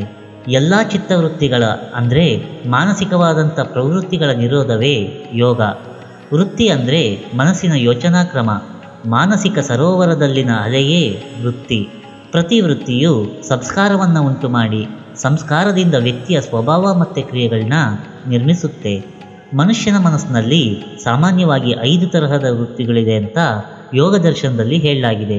ಅವು ಯಾವ್ಯಾವುದು ಅಂತಂದರೆ, ಮೊದಲನೇದು ಕ್ಷಿಪ್ತ ಅಂದರೆ ವಿಷಯಗಳ ಮಧ್ಯೆ ಎಸೆಯಲ್ಪಡುವಂಥ ಅವಸ್ಥೆಯಾಗಿರುತ್ತೆ. ಎರಡನೆಯದು ಮೂಢ, ನಿದ್ದೆಯಲ್ಲಿರುವಂಥ ಸ್ಥಿತಿನೇ ಮೂಢಸ್ಥಿತಿ. ಮೂರನೆಯದು ವಿಕ್ಷಿಪ್ತ, ಸತ್ವಪ್ರಧಾನವಾದಂಥ ಸ್ಥಿತಿಯಲ್ಲಿದ್ದು ಇಲ್ಲಿ ಮನಸ್ಸು ವಿಷಯ ಮತ್ತು ಧ್ಯಾನಗಳ ಮಧ್ಯೆ ಓಲಾಡ್ತಾ ಇರುತ್ತೆ. ನಾಲ್ಕನೆಯದು ಏಕಾಗ್ರ, ಯಾವುದೋ ಒಂದು ವಸ್ತುವಿನ ಮೇಲೆ ಏಕಾಗ್ರತೆ ಹೊಂದಿರುವಂಥ ಸ್ಥಿತಿ ಏಕಾಗ್ರ ಸ್ಥಿತಿಯಾಗಿರುತ್ತೆ. ಐದನೆಯದು ನಿರುದ್ಧ, ಹಿಂದೆ ಹೇಳಿದಂಥ 4 ಸ್ಥಿತಿಗಳಿಂದ ಹೊರಗಾದಂಥ ಸ್ಥಿತಿ ನಿರುದ್ಧ ಸ್ಥಿತಿ, ಅಂದರೆ ಮನಸ್ಸು ಪೂರ್ಣವಾದಂಥ ಹತೋಟಿಯಲ್ಲಿರುವಂಥ ಸ್ಥಿತಿ. ಈ ಸ್ಥಿತಿಗೆ ಏರಿದಾಗ ಜೀವಿಗೆ ಸಮಾಧಿಯ ಅನುಭವ ದೊರೆಯುತ್ತೆ. ಸಮಾಧಿ ದೊರೆತಾಗ ಕರ್ಮಗಳ ಬಂಧನ ಕಳಚಿ ಬೀಳುತ್ತೆ, ಮೋಕ್ಷ ಲಾಭ ಆಗುತ್ತೆ. ಜೀವನದ ಈ ಹುಟ್ಟು ಸಾವುಗಳೆಂಬ ಕರ್ಮಚಕ್ರದ ಬಂಧನಕ್ಕೆ ಜೀವಿಯು ಸಿಲುಕೋದಕ್ಕೆ ಮೂಲವಾಗಿ 5 ಕಾರಣಗಳಿದ್ದಾವೆ ಅಂತ ಹೇಳಿ ಅದನ್ನೇ ಪಂಚಕ್ಲೇಶಗಳು ಅಂದರೆ ದುಃಖಗಳು ಅಂತ ಯೋಗ ದರ್ಶನದಲ್ಲಿ ವಿವರಿಸಿದರೆ. ಪಂಚಕ್ಲೇಶಗಳು ಯಾವ್ಯಾವುದು ಅಂತಂದರೆ, ಮೊದಲನೆಯದು ಅವಿದ್ಯೆ, ಆತ್ಮ ಅನಾತ್ಮಗಳ ವಿಚಾರವಾಗಿ ಸರಿಯಾದಂಥ ಜ್ಞಾನ ಇಲ್ಲದೆ ಇರೋದು. ಎರಡನೆಯದು ಅಸ್ಮಿತೆ, ಅಹಂಕಾರ ಅಂದರೆ ನಾನು ಅನ್ನುವಂಥ ಭಾವನೆ ಇರೋದು. ಮೂರನೆಯದು ರಾಗ, ಲೋಕದಲ್ಲಿರುವಂಥ ವಸ್ತುಗಳ ಮೇಲಿನ ಆಸಕ್ತಿ ಹಾಗೆ ಇಷ್ಟಗಳಾಗಿರ್ತವೆ. ನಾಲ್ಕನೆಯದಾಗಿ ದ್ವೇಷ, ನಿವೃತ್ತಿಗೆ ಕಾರಣವಾದಂಥ ಜಿಹಾಸೆ ಆಗಿರುತ್ತೆ. ತನ್ನ ರಾಗಗಳು ನೆರವೇರದೇ ಇದ್ದಾಗ ಉಂಟಾಗುವಂಥ ಅನಿಷ್ಟ ಬುದ್ಧಿ, ಇತರರ ಮೇಲೆ ಉಂಟಾಗುವಂಥ ದ್ವೇಷ ಆಗಿರುತ್ತೆ. ಐದನೆಯದಾಗಿ ಅಭಿನಿವೇಶ ಅಂದರೆ ಮರಣ ಭಯ, ಬದುಕಬೇಕು ಅನ್ನುವಂಥ ಇಚ್ಛೆ. ಮನುಷ್ಯನ ಮನಸ್ಸು ಈ ರೀತಿ ವಿವರಿಸಿದಂಥ 5 ಹಂತಗಳನ್ನ ಹಾದು ಪರಿಶುದ್ಧವೂ ಪರಿಪೂರ್ಣವೂ ಆದಂಥ ಸಮಾಧಿ ಸ್ಥಿತಿಯನ್ನು ಏರಿ ಪಂಚಕ್ಲೇಶಗಳ ಬಂಧನದಿಂದ ಮುಕ್ತವಾದಾಗ ಜೀವಿಗೆ ಮುಕ್ತಿ ದೊರೆಯುತ್ತೆ. ಮುಕ್ತಿ ಲಾಭಕ್ಕೆ ಸಾಧನವಾದಂಥ ಸಮಾಧಿ ಸ್ಥಿತಿಯನ್ನು ಪಡೆಯೋದಕ್ಕೆ ಸರಿಯಾದಂಥ ಸಾಧನೆಗಳನ್ನು ಯೋಗಾಭ್ಯಾಸ ರೀತಿಯಲ್ಲಿ ಮಾಡಬೇಕು ಅಂತ ಯೋಗ ದರ್ಶನದಲ್ಲಿ ಹೇಳಲಾಗಿದೆ. ಆ ಯೋಗಾಭ್ಯಾಸದ ಮಾರ್ಗವೇ ಅಷ್ಟಾಂಗ ಮಾರ್ಗವಾಗಿದ್ದು ಅವುಗಳ ಸರಿಯಾದಂಥ ಪಾಲನೆಯಿಂದ ಮುಕ್ತಿಯು ನಿಶ್ಚಯವಾಗಿ ದೊರೆಯುತ್ತೆ ಅಂತ ಯೋಗ ದರ್ಶನದಲ್ಲಿ ಹೇಳಿ ದೃಢೀಕರಿಸಿದರೆ. ಯೋಗದ ಅಷ್ಟಾಂಗ ಮಾರ್ಗ, ಅಷ್ಟಾಂಗ ಮಾರ್ಗ ಅಂದರೆ 8 ಅಂಗಗಳಿಂದ ಅಥವಾ 8 ಮೆಟ್ಟಿಲುಗಳಿಂದ ಕೂಡಿದಂಥ ಮಾರ್ಗ ಅಂತ ಅರ್ಥ ಬರುತ್ತೆ. ಯೋಗ ಸಾಧನೆಯ 8 ಮೆಟ್ಟಿಲು ಯಾವ್ಯಾವುದು ಅಂತಂದರೆ, ಮೊದಲನೆಯದು ಯಮ, ಎರಡನೆಯದು ನಿಯಮ, ಮೂರನೆಯದು ಆಸನ, ನಾಲ್ಕನೆಯದು ಪ್ರಾಣಾಯಾಮ, ಐದನೆಯದಾಗಿ ಪ್ರತ್ಯಾಹಾರ, ಆರನೆಯದಾಗಿ ಧಾರಣ, ಏಳನೆಯದಾಗಿ ಧ್ಯಾನ, ಎಂಟನೆಯದಾಗಿ ಸಮಾಧಿ. ಸಾಧಕನು ಯೋಗ ಮಾರ್ಗದ ಈ 8 ಮೆಟ್ಟಿಲುಗಳನ್ನ ಯಶಸ್ವಿಯಾಗಿ ಹಾದು ಮುಕ್ತಿ ಗುರಿಯನ್ನು ತಲುಪೋದಕ್ಕೆ ತನ್ನ ಸಾಧನೆಯಂತೆಯೇ ಭಗವಂತನ ಕೃಪೆಯೂ ಬೇಕು ಅಂತ ಯೋಗ ದರ್ಶನ ಹೇಳುತ್ತೆ. ಭಗವಂತನನ್ನು ಈಶ್ವರನೆಂದು ಕರೆದು ಈಶ್ವರನ ತತ್ವದೃಷ್ಟಿಯಿಂದಲೂ ಅನುಷ್ಠಾನ ದೃಷ್ಟಿಯಿಂದಲೂ ಹೆಚ್ಚು ಅಗತ್ಯ ಮತ್ತು ಅನುಭವಗಮ್ಯ ಅಂತ ಈ ದರ್ಶನದಲ್ಲಿ ಸ್ಪಷ್ಟಪಡಿಸಲಾಗಿದೆ. ಈಶ್ವರನ ಕುರಿತಾಗಿ ಕ್ಲೇಶಗಳಿಂದ ಅಪರಾಮೃಷ್ಟನಾದಂಥವನು ಈಶ್ವರನು ಅಂತ ಅರ್ಥ. ಅವನು ಮಹದ್ವೈಶ್ವರ್ಯ ಗುಣಗಳಿಂದ ಪೂರ್ಣನಾಗಿದ್ದು ಭಗವಂತನಾಗಿರ್ತಾನೆ. ಸರ್ವಜ್ಞನೂ ಶಾಶ್ವತನೂ ಆಗಿ ಏಕಮೇವಾದ್ವಿತೀಯನಾಗಿರ್ತಾನೆ. ಓಂಕಾರವು ಈಶ್ವರನ ಸ್ವರೂಪ ನಿರ್ದೇಶಕವಾದಂಥ ಮಾತಿನ ಮೂರ್ತಿ ಅಂತ ಹೇಳಲಾಗಿದೆ. ಯೋಗ ದರ್ಶನಕ್ಕೆ ರಾಜಯೋಗ ಅನ್ನುವಂಥ ಇನ್ನೊಂದು ಹೆಸರು ಕೂಡ ಇದೆ. ಈ ಯೋಗ ದರ್ಶನದ ಸಾಧನಾ ಭಾಗವಾದ ಅಷ್ಟಾಂಗ ಮಾರ್ಗಗಳ ಮತ್ತಿತರ ವಿಚಾರವಾಗಿ ಹೆಚ್ಚಿನ ವಿವರಗಳನ್ನ ಈ ಗ್ರಂಥ ಅಂದರೆ ಪತಂಜಲಿ ಮಹರ್ಷಿಗಳಿಂದ ರಚಿತವಾದ ಯೋಗ ಸೂತ್ರಗಳು ಅನ್ನುವಂಥ ಕೃತಿಯು ಈ ದರ್ಶನದ ಆಧಾರ ಗ್ರಂಥ ಆಗಿರುತ್ತೆ. ಈ ಸೂತ್ರಗಳ ಕುರಿತಾಗಿ ಬರೆಯಲ್ಪಟ್ಟಂಥ ವ್ಯಾಸಭಾಷ್ಯ, ವಾಚಸ್ಪತಿಯವರ ತತ್ವವೈಶಾರದಿ ಅನ್ನುವಂಥ ವಿವರಣಾ ಗ್ರಂಥ, ಭೋಜರಾಜರ ರಾಜಮಾರ್ತಾಂಡ ಅನ್ನುವಂಥ ಭಾಷ್ಯ ಗ್ರಂಥ, ಇವುಗಳು ತುಂಬ ಪ್ರಸಿದ್ಧಿ ಹಾಗೆ ಪ್ರಮುಖ ಗ್ರಂಥಗಳಾಗಿರ್ತವೆ. ಮೀಮಾಂಸಾ ದರ್ಶನ ಅಥವಾ ಪೂರ್ವ ಮೀಮಾಂಸೆ. ಮೀಮಾಂಸಾ ದರ್ಶನದ ಪ್ರವರ್ತಕರು ಜೈಮಿನಿ ಮಹರ್ಷಿಗಳಾಗಿರ್ತಾರೆ. ವೇದದ ಕರ್ಮಕಾಂಡದ ಅಗತ್ಯವೇ ಇಲ್ಲ ಅಂತ, ಕೊನೆಗೆ ಆತ್ಮ ಸಾಕ್ಷಾತ್ಕಾರಕ್ಕೆ ವೇದಗಳ ನೆರವು ಅವಶ್ಯಕತೆ ಇಲ್ಲ ಅಂತ ಆಸ್ತಿಕರಲ್ಲೇ ಒಂದು ರೀತಿ ನಾಸ್ತಿಕ ಭಾವನೆ ಉತ್ಪತ್ತಿಯಾಗೋ ಥರ ಕಾಲ ಒಂದು ಬಂದಿತ್ತು. ಆ ಸಂದರ್ಭದಲ್ಲಿ ವೇದದ ಕರ್ಮಕಾಂಡದ ರಕ್ಷಣೆಗೆ ಉಟ್ಕೊಳ್ತು ಅನ್ನುವಂತೆ ಉತ್ಪತ್ತಿಯಾದಂಥ ದರ್ಶನ ಮೀಮಾಂಸಾ ದರ್ಶನ. ಬ್ರಹ್ಮದ ಹಾಗೆ ಧರ್ಮದ ಕುರಿತಾದಂಥ ವೇದವನ್ನು ಪ್ರಮಾಣವಾಗಿ ಆಧಾರವಾಗಿರಿಸಿ ಯಥಾರ್ಥ ಜ್ಞಾನವನ್ನು ಬೋಧನೆ ಮಾಡೋದಕ್ಕೆ ಅನುಭವಿಸಿದಂಥ ದರ್ಶನವೇ ಮೀಮಾಂಸಾ ದರ್ಶನ ಅಂತ ಹೇಳ್ಬೋದು. ಮೀಮಾಂಸಾ ಅಂತಂದರೆ ಪ್ರಮಾಣ ಪುರಸ್ಸರವಾಗಿ ವಿಚಾರ ಮಾಡೋದು ಅಂತ ತಾತ್ಪರ್ಯ. ವೇದಾರ್ಥ, ವಿಚಾರ, ಶಾಸ್ತ್ರ ಅಂತ ಕೂಡ ಅರ್ಥವಾಗುತ್ತೆ ಅನ್ನೋದು ಇನ್ನೊಂದು ಮತ ಇದೆ. ವೇದವು ಅಪೌರುಷೇಯವಾದದ್ದು. ಪುರುಷನ ನಡವಳಿಕೆಯು ದೋಷದಿಂದ ಮಿಶ್ರಿತವಾಗಿದ್ದು, ಅಪೌರುಷೇಯವಾದಂಥ ವೇದವು ದೋಷರಹಿತವಾದದ್ದು.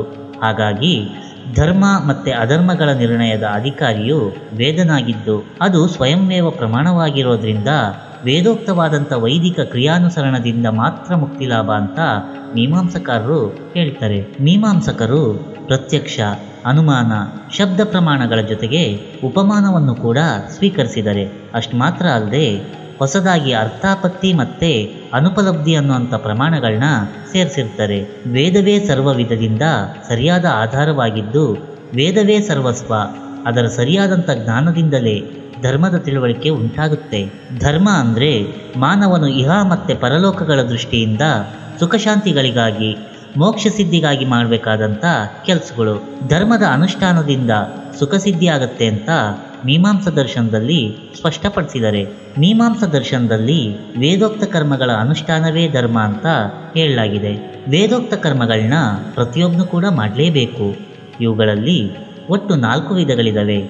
ಅವು ಯಾವ್ಯಾವು ಅಂತಂದರೆ, ಮೊದಲನೇದು ನಿತ್ಯ ಕರ್ಮ, ಅಂದರೆ ಸಂಧ್ಯಾವಂದನೆ ಹಾಗೆ ಅಗ್ನಿಹೋತ್ರಾದಿಗಳು. ಎರಡನೇದು ನೈಮಿತ್ತಿಕ ಕರ್ಮ. ಇದು ನಿರ್ದಿಷ್ಟವಾದಂಥ ಕಾಲದಲ್ಲಿ ವ್ರತ ಮತ್ತು ನಿಯಮಾದಿಗಳನ್ನ ಅನುಸರಿಸಿ ಮಾಡುವಂಥ ಕರ್ಮಗಳು. ಉದಾಹರಣೆಗೆ ಗ್ರಹಣ ಕಾಲದಲ್ಲಿ ಸ್ನಾನ ಜಪಾದಿಗಳನ್ನ ಮಾಡುವಿಕೆ, ಸಂಕ್ರಾಂತಿಯ ಸ್ನಾನ, ಹಾಗೆ ಇನ್ನೂ ಅನೇಕ ಕರ್ಮಾದಿಗಳು. ಮೂರನೇದು ಕಾಮ್ಯಕರ್ಮ, ವಿಶೇಷವಾದಂಥ ಫಲವನ್ನು ಬಯಸಿ ಮಾಡುವಂಥ ಪೂಜೆ, ವ್ರತ, ಕರ್ಮಾದಿಗಳು ಇದರಲ್ಲಿ ಅಡಕವಾಗಿರುತ್ತೆ. ನಾಲ್ಕನೆಯದು ನಿಷಿದ್ಧ ಕರ್ಮ, ನಿಷೇಧಿಸಲ್ಪಟ್ಟಂಥ, ಅಂದರೆ ಮಾಡಬಾರದು ಅಂತ ಶಾಸ್ತ್ರದಲ್ಲಿ ಹೇಳಲ್ಪಟ್ಟಂಥ ಕೆಲಸಗಳು. ವೇದೋಕ್ತವಾದಂಥ ಕರ್ಮಗಳಿಗೆ ತಕ್ಕ ಫಲವನ್ನು ಕೊಡುವಂಥ ದೇವರೊಬ್ಬನಿದ್ದಾನೆ ಅಂತ ಮೀಮಾಂಸಕರು ಒಪ್ಪೋದಿಲ್ಲ. ಎಲ್ಲವೂ ಅಪೂರ್ವ ಅನ್ನೋದ್ರಿಂದಾಗಿ ಆಗುತ್ತೆ. ಅಪೂರ್ವ ಅಂದರೆ ಕರ್ಮ ಮತ್ತು ಅದರ ಫಲಕ್ಕಿರುವಂಥ ಅಗತ್ಯದ ಸಂಬಂಧ ಆಗಿರುತ್ತೆ. ಅದು ಅವ್ಯಕ್ತವಾದಂಥ ಒಂದು ಶಕ್ತಿಯಾಗಿದ್ದು, ಕರ್ಮದಿಂದಾಗಿ ಕರ್ತೃವಿನ ಆತ್ಮದಲ್ಲಿ ಸೃಷ್ಟಿಗೊಳ್ಳಲ್ಪಡುವಂತಾಗಿ ಕರ್ಮದ ಫಲದ ಸಾಕ್ಷಾತ್ಕಾರಕ್ಕೆ, ಅಂದರೆ ಮೋಕ್ಷಕ್ಕೆ ನೆರವಾಗುತ್ತೆ. ಮೀಮಾಂಸಾ ದರ್ಶನದ ಪ್ರಕಾರ ಜಗತ್ತು ಸತ್ಯವಾದದ್ದು. ಮೋಕ್ಷ ಅಂದರೆ ಜಗತ್ತಿನ ಜೊತೆ ಆತ್ಮದ ಸಂಬಂಧ ನಾಶ ಆಗೋದು. ಹೀಗಾಗೋದಕ್ಕೆ ಸ್ವರ್ಗ ಪ್ರಾಪ್ತಿಯಾಗಬೇಕು. ಸ್ವರ್ಗ ಪ್ರಾಪ್ತಿಯು ಜೀವನದ ಮಹೋನ್ನತ ಗುರಿಯಾಗಿದ್ದು, ಅದನ್ನ ಸೇರೋದಕ್ಕೆ ವೇದೋಕ್ತವಾದಂಥ ಕರ್ಮಗಳನ್ನ ಅನುಷ್ಠಾನ ಮಾಡೋದೇ ದಾರಿ ಅಂತ ಮೀಮಾಂಸಾ ದರ್ಶನದಲ್ಲಿ ಸ್ಪಷ್ಟವಾಗಿ ಹೇಳಿದ್ದಾರೆ. ನಿಷಿದ್ಧ ಕರ್ಮವನ್ನು ಮಾಡ್ತಾ ಧರ್ಮಕ್ಕೆ ವಿರೋಧವಾಗಿ ವರ್ತಿಸೋದ್ರಿಂದಲೇ ಮನುಷ್ಯನು ಕರ್ಮಬಂಧಕ್ಕೆ ಸಿಲುಕೋದಕ್ಕೆ ಕಾರಣ ಅಂತ ಮೀಮಾಂಸಕರು ಅಭಿಪ್ರಾಯಪಟ್ಟಿದ್ದಾರೆ. ಹಾಗೆಯೇ ಜೀವರು ಅಸಂಖ್ಯ. ಜಗತ್ತು ಕರ್ಮದಿಂದ ಹತೋಟಿಯಲ್ಲಿಡಲ್ಪಟ್ಟಿದೆ ಅಂತ ಹೇಳ್ತಾರೆ. ಪೂರ್ವಜನ್ಮದ ಕರ್ಮಫಲ ಅನುಭವಿಸುವಂಥ ಭಾಗ್ಯವುಳ್ಳಂಥ ಆತ್ಮರು ಅವುಗಳನ್ನ ಅನ್ವಯಿಸೋದಕ್ಕೆ ಸಾಧನವಾದ ಇಂದ್ರಿಯಗಳು ಅನ್ನುವಂಥ ಭೋಗ ಸಾಧನಗಳು ಮತ್ತು ಸುಖ ಮತ್ತು ದುಃಖಗಳು ಅನ್ನುವಂಥ ಅನುಭವಕ್ಕೆ ಸಾಧನ ವಿಷಯವಾದಂಥ ಭೋಗ್ಯ ವಸ್ತುಗಳು ಈ ಜಗತ್ತಿನಲ್ಲಿ ಇದ್ದಾವೆ ಅಂತ ಮೀಮಾಂಸಕರು ಹೇಳಿರ್ತಾರೆ. ಕಾಲವು ಸರಿದಂತೆ ಮೀಮಾಂಸಾ ಶಾಸ್ತ್ರಕಾರರು ಹೇಳಿದಂಥ ವಿಚಾರಗಳ ಬಗ್ಗೆ ಸಂಶಯ ಮತ್ತು ಅಪೂರ್ಣತೆಗಳು ಕಂಡುಬಂದು 2 ವಿಭಾಗದ ಪಂಥಗಳು ಅವುಗಳ ಒಳಗೆ ಹುಟ್ಕೊಂಡ್ವು. ಅದು ಯಾವ್ಯಾವುದು ಅಂದರೆ, ಮೊದಲನೆಯದು ಕುಮಾರಿ ಲಭಟ್ಟ ಪ್ರಣೀತ, ಅಂದರೆ ಬಾಟ್ಟ ಮತ. ಎರಡನೆಯದು ಪ್ರಭಾಕರ ಪ್ರಣೀತ, ಅಂದರೆ ಪ್ರಾಭಾಕರ ಮತ ಅಂತ ಹೇಳ್ಬೋದು. ಕುಮಾರಿ ಲಭಟ್ಟ ಮತದಂತೆ ವೇದವು ಶ್ರೇಷ್ಠವಾದಂಥ ಪ್ರಮಾಣವಾಗಿದೆ. ವೇದದಲ್ಲಿ ಹೇಳಿರುವಂಥ ಯಜ್ಞಯಾಗಾದಿ ನೈಮಿತ್ತಿಕ ಕರ್ಮಗಳಲ್ಲಿ ಮಾನವನಿಗಿರುವಂಥ ಸುಖಸಿದ್ಧಿ ಮತ್ತು ದುಃಖ ತಪ್ಪಿಸುವಿಕೆಯ ಬಯಕೆಯನ್ನು ನೆರವೇರಿಸೋದಕ್ಕೆ ಇರುವುಗಳಾಗಿರ್ತವೆ. ಇಂತಿಂಥ ಕರ್ಮಗಳನ್ನ ಮಾಡಿದ್ರೆ ಅದರಿಂದ ಮನುಷ್ಯರಿಗೆ ಸಾಧನೆಯ ಗುರಿ ತಲುಪೋದಕ್ಕೆ ಸಾಧ್ಯ ಅಂತ ವೇದಗಳು ಹೇಳ್ತವೆ. ಹೀಗಾಗಿ ಮಾನವನು ವೈದಿಕ ಕರ್ಮವನ್ನು ಅನುಷ್ಠಾನ ಮಾಡೋದಕ್ಕೆ ಇಷ್ಟ ಸಾಧನಾ ಜ್ಞಾನವು ಅವನನ್ನು ಪ್ರೇರೇಪಣೆ ಮಾಡುತ್ತೆ ಅಂತ ಹೇಳ್ತಾರೆ. ವೇದವೇ ಧರ್ಮವೇನು ಅನ್ನೋದನ್ನ ನಿರ್ಧರಿಸುವಂಥ ಸಾಮರ್ಥ್ಯ ಹೊಂದಿರೋದಾಗಿದೆ. ಧರ್ಮವು ಸುಖಕ್ಕೆ ಸಾಧನವಾಗಿದೆ. ಮೋಕ್ಷ ಅಂದರೆ ಎಲ್ಲ ದುಃಖಗಳಿಂದ ವಿಮುಕ್ತನಾಗಿರುವಂಥ ಆನಂದದ ಸ್ಥಿತಿ. ಮೋಕ್ಷವನ್ನ ಕರ್ಮ ಮತ್ತು ಜ್ಞಾನದ ಮೂಲಕ ಪಡಿಬೋದು. ದೇವರನ್ನ ಮೀಮಾಂಸಕಾರರು ಒಪ್ಪಿಲ್ಲವಾದರೂ ಕೂಡ ಕುಮಾರಿ ಲಭಟ್ಟನು ಒಪ್ಪಿದ್ದು ತನ್ನ ಶ್ಲೋಕವಾರ್ತಿಕ ಗ್ರಂಥದಲ್ಲಿ ಶಿವನನ್ನ ಶ್ರೇಯ ಪ್ರಾಪ್ತಿಗಾಗಿ ಪ್ರಾರ್ಥಿಸಿರೋದು ಕಂಡುಬರುತ್ತೆ. ಹಾಗಾಗಿ ಅವನನ್ನು ಸೇಶ್ವರ ಮೀಮಾಂಸಕಾರ ಅಂತ ಕರೆದಿದ್ದಾರೆ. ಪ್ರಾಭಾಕರ ಮತದಂತೆ ವೇದವು ಮಾನವನ ಮೇಲೆ ಪ್ರಭುತ್ವ ಮಾಡುವಂಥ ರೀತಿಯಲ್ಲಿ ಕರ್ಮದ ಬಗ್ಗೆ ವಿಧಿವಿಧಾನಗಳನ್ನ ಹೊಂದಿದೆ. ಮಾನವನು ವೇದೋಕ್ತ ಕರ್ಮಗಳ ಅನುಷ್ಠಾನ ಮಾಡೋದಕ್ಕೆ ತನ್ನಲ್ಲಿರುವಂಥ ಕರ್ತವ್ಯ ಜ್ಞಾನ ಮತ್ತು ವೇದಗಳ ಬಗ್ಗೆ ಗೌರವ ಹಾಗೆ ವೇದ ಪ್ರಮಾಣದ ಮೇಲ್ಮೆಯ ಕುರಿತಾದಂಥ ನಂಬಿಕೆಯೇ ಆಗಿರುತ್ತೆ. ಧರ್ಮವೇ ಪುರುಷಾರ್ಥ, ಮೋಕ್ಷ ಅಂದರೆ ಎಲ್ಲ ಸುಖ ಮತ್ತು ದುಃಖಗಳ ಇಲ್ಲದಂತಾಗಿ ಆತ್ಮದ ಸಹಜ ಸ್ಥಿತಿಯಾಗಿರುತ್ತೆ. ಈ ಎರಡೂ ಪಂಥದವರು ಕೂಡ ವೇದವನ್ನು ಶ್ರೇಷ್ಠ ಪ್ರಮಾಣ ಅಂತ ಅಂಗೀಕರಿಸಿರ್ತಾರೆ. ಇವರಲ್ಲಿ ಕುಮಾರಿ ಲಭಟ್ಟರ ಪಂಥವು ಹೆಚ್ಚು ಪ್ರಸಿದ್ಧ ಆಗಿರುತ್ತೆ. ಮೀಮಾಂಸಾ ದರ್ಶನವು ವೇದದ ಶಬ್ದಾರ್ಥಕ್ಕೆ ವೈದಿಕ ಕರ್ಮಗಳ ವಿಧಿವಿಧಾನ ಅಗತ್ಯಗಳ ಬಗ್ಗೆ ಬರೇ ಶಾಬ್ದಿಕ ಅಲ್ಲದೆ ಆಧ್ಯಾತ್ಮಿಕ ದೃಷ್ಟಿಯಿಂದ ಕೂಡ ವಿಶ್ಲೇಷಣೆ ನಡೆಸಿದೆ. ಇದರಿಂದಾಗಿ ವೇದದ ಅರ್ಥಗ್ರಹಣಕ್ಕೆ, ಜೀವನದಲ್ಲಿ ಅದರ ಸ್ಥಾನ ಮೌಲ್ಯಗಳ ಬಗ್ಗೆ ತೀರ್ಮಾನಕ್ಕೆ ಬರೋದಕ್ಕೆ ವಿಚಾರವಾದಿಗಳಿಗೆ ತುಂಬ ಸಹಾಯ ಆಗಿದೆ. ಭಾಷೆಯ ಬೆಳವಣಿಗೆ, ಅರ್ಥ ಹಾಗೆ ಸೌಂದರ್ಯ ವೃದ್ಧಿಗೆ ವ್ಯಾಕರಣಶಾಸ್ತ್ರ ಹೇಗೆ ಅಗತ್ಯನೋ ಹಾಗೆ ವೇದಗಳ ಅರ್ಥಗ್ರಹಣಕ್ಕೆ ನಿಶ್ಚಿತವಾದಂಥ ಆಧ್ಯಾತ್ಮಿಕ ತತ್ವದ ತಾತ್ಪರ್ಯ ಪ್ರಕಾಶಕ್ಕೆ ಮೀಮಾಂಸಾ ಶಾಸ್ತ್ರವು ಬಹಳ ಮಟ್ಟಿಗೆ ಹಿಂದೂ ದರ್ಶನಕಾರರಿಗೆಲ್ಲ ಸಹಕಾರಿಯಾಗಿದೆ. ನಿತ್ಯ ನೂತನವು ನಿತ್ಯೋಪಯೋಗಿಯು ಅನ್ನುವಂತೆ ಬಿಂಬಿತವಾಗಿದೆ. ವೇದಗಳ ಪ್ರಮಾಣವನ್ನು ಸ್ಥಾಪಿಸಿ ಹಿರಿಮೆಯನ್ನು ಎತ್ತಿಡಿದಂಥ ಮೀಮಾಂಸಾ ಶಾಸ್ತ್ರವು ಹಿಂದೂ ಧರ್ಮದ ಏಳಿಗೆಗೆ ಮತ್ತು ಭದ್ರತೆಗೆ ಸುಭದ್ರ ಬುನಾದಿ ಹಾಕಿರುತ್ತೆ ಅನ್ನೋದು ಸ್ಮರಣೀಯವಾದಂಥ ಅಂಶ ಆಗಿರುತ್ತೆ. ಹೀಗೆ ವೇದೋಕ್ತ ಕರ್ಮಗಳನ್ನು ಮಾಡೋದ್ರ ಮೂಲಕ ಮೋಕ್ಷವನ್ನು ಪಡಿಬೇಕು, ವೇದವೇ ಸರ್ವಸ್ವ ಸರ್ವಾಧಾರ ಅಂತ ಹೇಳಿರುವಂಥ ಮೀಮಾಂಸಾ ದರ್ಶನದಲ್ಲಿ ದೇವರು, ಆತ್ಮದ ಉತ್ಕ್ರಾಂತಿ ಅನ್ನುವಂಥ ವಿಷಯಗಳಿಗೆ ಸರಿಯಾದಂಥ ಉತ್ತರವನ್ನು ನೀಡಿರೋದಿಲ್ಲ. ಜಗತ್ತಿನ ಸೃಷ್ಟಿ, ಸ್ಥಿತಿ, ಲಯ, ಆತ್ಮ, ಜನ್ಮ ಮತ್ತು ಮೃತ್ಯು ಇವುಗಳ ಸರಿಯಾದ ನೆಲೆ ಏನು ಅನ್ನುವಂಥ ಪ್ರಶ್ನೆಗೆ ಮೀಮಾಂಸಕರು ನೀಡಿದಂಥ ವಿವರಣೆ ಸಮರ್ಪಕವಲ್ಲ ಅಂತ ಆನಂತರ ಮೀಮಾಂಸಕರು ಕಂಡುಕೊಂಡ್ರು. ಅವರೇ ಉತ್ತರ ಮೀಮಾಂಸಕರು. ಅವರು ಸರಿಯಾದಂಥ ದರ್ಶನವನ್ನು ನಿರೂಪಿಸಿದರು. ಇದೇ ಉತ್ತರ ಮೀಮಾಂಸಾ ಅಥವಾ ವೇದಾಂತ ದರ್ಶನ. ಮಹರ್ಷಿ ಜೈಮಿನಿಯವರು ರಚಿಸಿದಂಥ ಮೀಮಾಂಸಾ ಸೂತ್ರಗಳು ಈ ದರ್ಶನದ ಆಧಾರ ಗ್ರಂಥವಾಗಿರುತ್ತೆ. ಮೀಮಾಂಸಾ ಸೂತ್ರಗಳಿಗೆ ಶಬರಸ್ವಾಮಿಗಳ ಭಾಷ್ಯವೂ ಇದ್ದು ಇದು ತುಂಬ ಪ್ರಸಿದ್ಧವಾದಂಥ ಗ್ರಂಥ ಆಗಿರುತ್ತೆ. ಕುಮಾರಿ ಲಭಟ್ಟರ ಪಂಥಕ್ಕೆ ಅವರು ರಚಿಸಿದಂಥ ಶ್ಲೋಕವಾರ್ತಿಕ, ತಂತ್ರವಾರ್ತಿಕ, ತುಷ್ಟಿಕ ಅನ್ನುವಂಥ ವ್ಯಾಖ್ಯಾನಗಳು ಆಧಾರವಾಗಿರುತ್ತೆ. ಪ್ರಭಾಕರ ಪಂಥಕ್ಕೆ ಪ್ರಭಾಕರರ ಬೃಹತಿ ಭಾಷ್ಯ ಹಾಗೆ ಶಾಲೀಕಂಠರ ಪ್ರಕರಣಾಪಂಚಿಕ ಗ್ರಂಥಗಳು ಆಧಾರ ಗ್ರಂಥಗಳಾಗಿರ್ತವೆ. ವೇದಾಂತ ದರ್ಶನ ಅಥವಾ ಉತ್ತರ ಮೀಮಾಂಸಾ. ಪೂರ್ವ ಮೀಮಾಂಸಾ ದರ್ಶನದ ಸಿದ್ಧಾಂತಗಳಿಂದ ಜೀವನದ ಎಲ್ಲ ಸಮಸ್ಯೆಗಳಿಗೆ ಸರಿಯಾದ ಉತ್ತರ ಸಿಗುವಂತಿಲ್ಲ ಅನ್ನುವಂಥ ನಿಶ್ಚಯಕ್ಕೆ ಬಂದಾಗ ಹುಟ್ಕೊಂಡಂಥ ದರ್ಶನ ಉತ್ತರ ಮೀಮಾಂಸಾ. ಉತ್ತರ ಅಂದರೆ ಅನಂತರ ಅಂತ ಅರ್ಥ. ಅಂದರೆ ಪೂರ್ವ ಮೀಮಾಂಸದ ಅನಂತರ ಹುಟ್ಕೊಂಡಂಥ ದರ್ಶನ ಆಗಿದ್ದರಿಂದ ಇದಕ್ಕೆ ಉತ್ತರ ಮೀಮಾಂಸಾ ಅಂತ ಹೆಸರು ಬಂತು. ಉತ್ತರ ಮೀಮಾಂಸಕ್ಕೆ ವೇದಾಂತ ಅನ್ನುವಂಥ ಪ್ರಸಿದ್ಧವಾದಂಥ ಇನ್ನೊಂದು ಹೆಸರಿದೆ. ವೇದಾಂತ ಅಂದರೆ ವೇದದ ಅಂತ್ಯ ಅಂತ ಅರ್ಥ. ಅಂದರೆ ಜ್ಞಾನದ ಅಂತ್ಯ ಅಂತ ಅರ್ಥ. ಜ್ಞಾನದ ಅಂತ್ಯ ಅಂದರೆ ಅಂತಿಮವಾದಂಥ ನೆಲೆ, ಜ್ಞಾನದ ಅನ್ವೇಷಣೆಯ ಮಹೋನ್ನತ ಗುರಿ ಅಂತ ತಾತ್ಪರ್ಯ ಬರುತ್ತೆ. ಪೂರ್ವ ಮೀಮಾಂಸೆ ವೇದದ ಉಪನಿಷತ್ ಭಾಗವನ್ನು ಅಂದರೆ ಜ್ಞಾನಕಾಂಡವನ್ನು ಮುಖ್ಯ ಅಂತ ಪರಿಗಣಿಸುತ್ತೆ. ವೇದಗಳ ಕೊನೆಯ ಭಾಗವು ಉಪನಿಷತ್ತಾಗಿರುವಂತೆ ವೇದಾಂತವು ಉಪನಿಷತ್ತುಗಳಲ್ಲಿ ಹೇಳಿರುವಂಥ ಸಿದ್ಧಾಂತಗಳ ಕುರಿತಾದಂಥ ದರ್ಶನ ಆಗಿರುತ್ತೆ. ವೇದಾಂತ ದರ್ಶನದ ಆದ್ಯ ಪ್ರವರ್ತಕರು ಮಹರ್ಷಿ ಬಾದರಾಯಣರು ಅಂದರೆ ಶ್ರೀ ವೇದವ್ಯಾಸರಾಗಿರ್ತಾರೆ. ಇವರು ವೇದ ಮತ್ತು ಉಪನಿಷತ್ತುಗಳಲ್ಲಿ ಹೇಳಿರುವಂಥ ತತ್ವ ವಿಚಾರಗಳನ್ನ ಕ್ರೋಢೀಕರಣೆ ಮಾಡಿ ಅಂತರಂಗ ಧ್ಯಾನ ಸಾಧನೆಯ ಮೂಲಕ ಸೂಕ್ತ ಪರಿಶೋಧನೆಗಳನ್ನ ನಡೆಸಿ ಈ ಹಿಂದೆ ಹೇಳಿದಂಥ ಎಲ್ಲವುಗಳನ್ನ ಸರಿಯಾದಂಥ ಸೂತ್ರಗಳಲ್ಲಿ ಅಳವಡಿಸಿ ಬ್ರಹ್ಮಸೂತ್ರಗಳು ಅನ್ನುವಂಥ ಸೂತ್ರ ಗ್ರಂಥವನ್ನು ರಚನೆ ಮಾಡಿದ್ರು. ಈ ಸೂತ್ರಗಳನ್ನೇ ವೇದಾಂತ ಸೂತ್ರಗಳು ಅಂತ ಪರಿಗಣಿಸಲಾಗಿದೆ. ವೇದಾಂತ ಸೂತ್ರಗಳೇ ಉತ್ತರ ಮೀಮಾಂಸಾ ದರ್ಶನದ ಆಧಾರ ಗ್ರಂಥವಾಗಿರೋದು ಹೌದಾದರೂ ವೇದಾಂತವು ಪ್ರಸ್ಥಾನತ್ರಯ ಗ್ರಂಥಗಳ ಗುಂಪಿಗೆ ಸೇರಿದಂಥ ಇತರ 2 ಗ್ರಂಥಗಳಾದಂಥ ಉಪನಿಷತ್ತು ಮತ್ತು ಶ್ರೀಮದ್ ಭಗವದ್ಗೀತೆಗಳನ್ನ ಸಹ ಆಧರಿಸಿರುವಂಥ ದರ್ಶನ ಆಗಿರುತ್ತೆ. ವೇದಾಂತ ದರ್ಶನದಲ್ಲಿ ಬರುವಂಥ ಮುಖ್ಯ ವಿಚಾರಗಳು ಬ್ರಹ್ಮ, ಮಾಯೆ, ಜೀವ, ಜಗತ್ತು, ಸಂಸಾರ ಬಂಧನ ಮತ್ತು ಮೋಕ್ಷ. ಜಗತ್ತಿನ ಜೀವನದ ಹಿಂದೆ ದಿವ್ಯಶಕ್ತಿಯೊಂದಿದ್ದು ಅದೇ ಬ್ರಹ್ಮವಾಗಿದೆ. ಜೀವರು ಅಜ್ಞಾನ ಅವಿದ್ಯೆಗಳಿಂದಾಗಿ ಜಗತ್ತಿನಲ್ಲಿ ಜನ್ಮ ಮರಣಗಳ ಚಕ್ರಕ್ಕೆ ಸಿಲುಕುವಂತಾಗಿದೆ. ಆತ್ಮವಿದ್ಯೆಯ ಮೂಲಕ ಆತ್ಮ ಸಾಕ್ಷಾತ್ಕಾರ ಗಳಿಸೋದೇ ಜೀವನದ ಪರಮಗುರಿಯಾಗಿದೆ.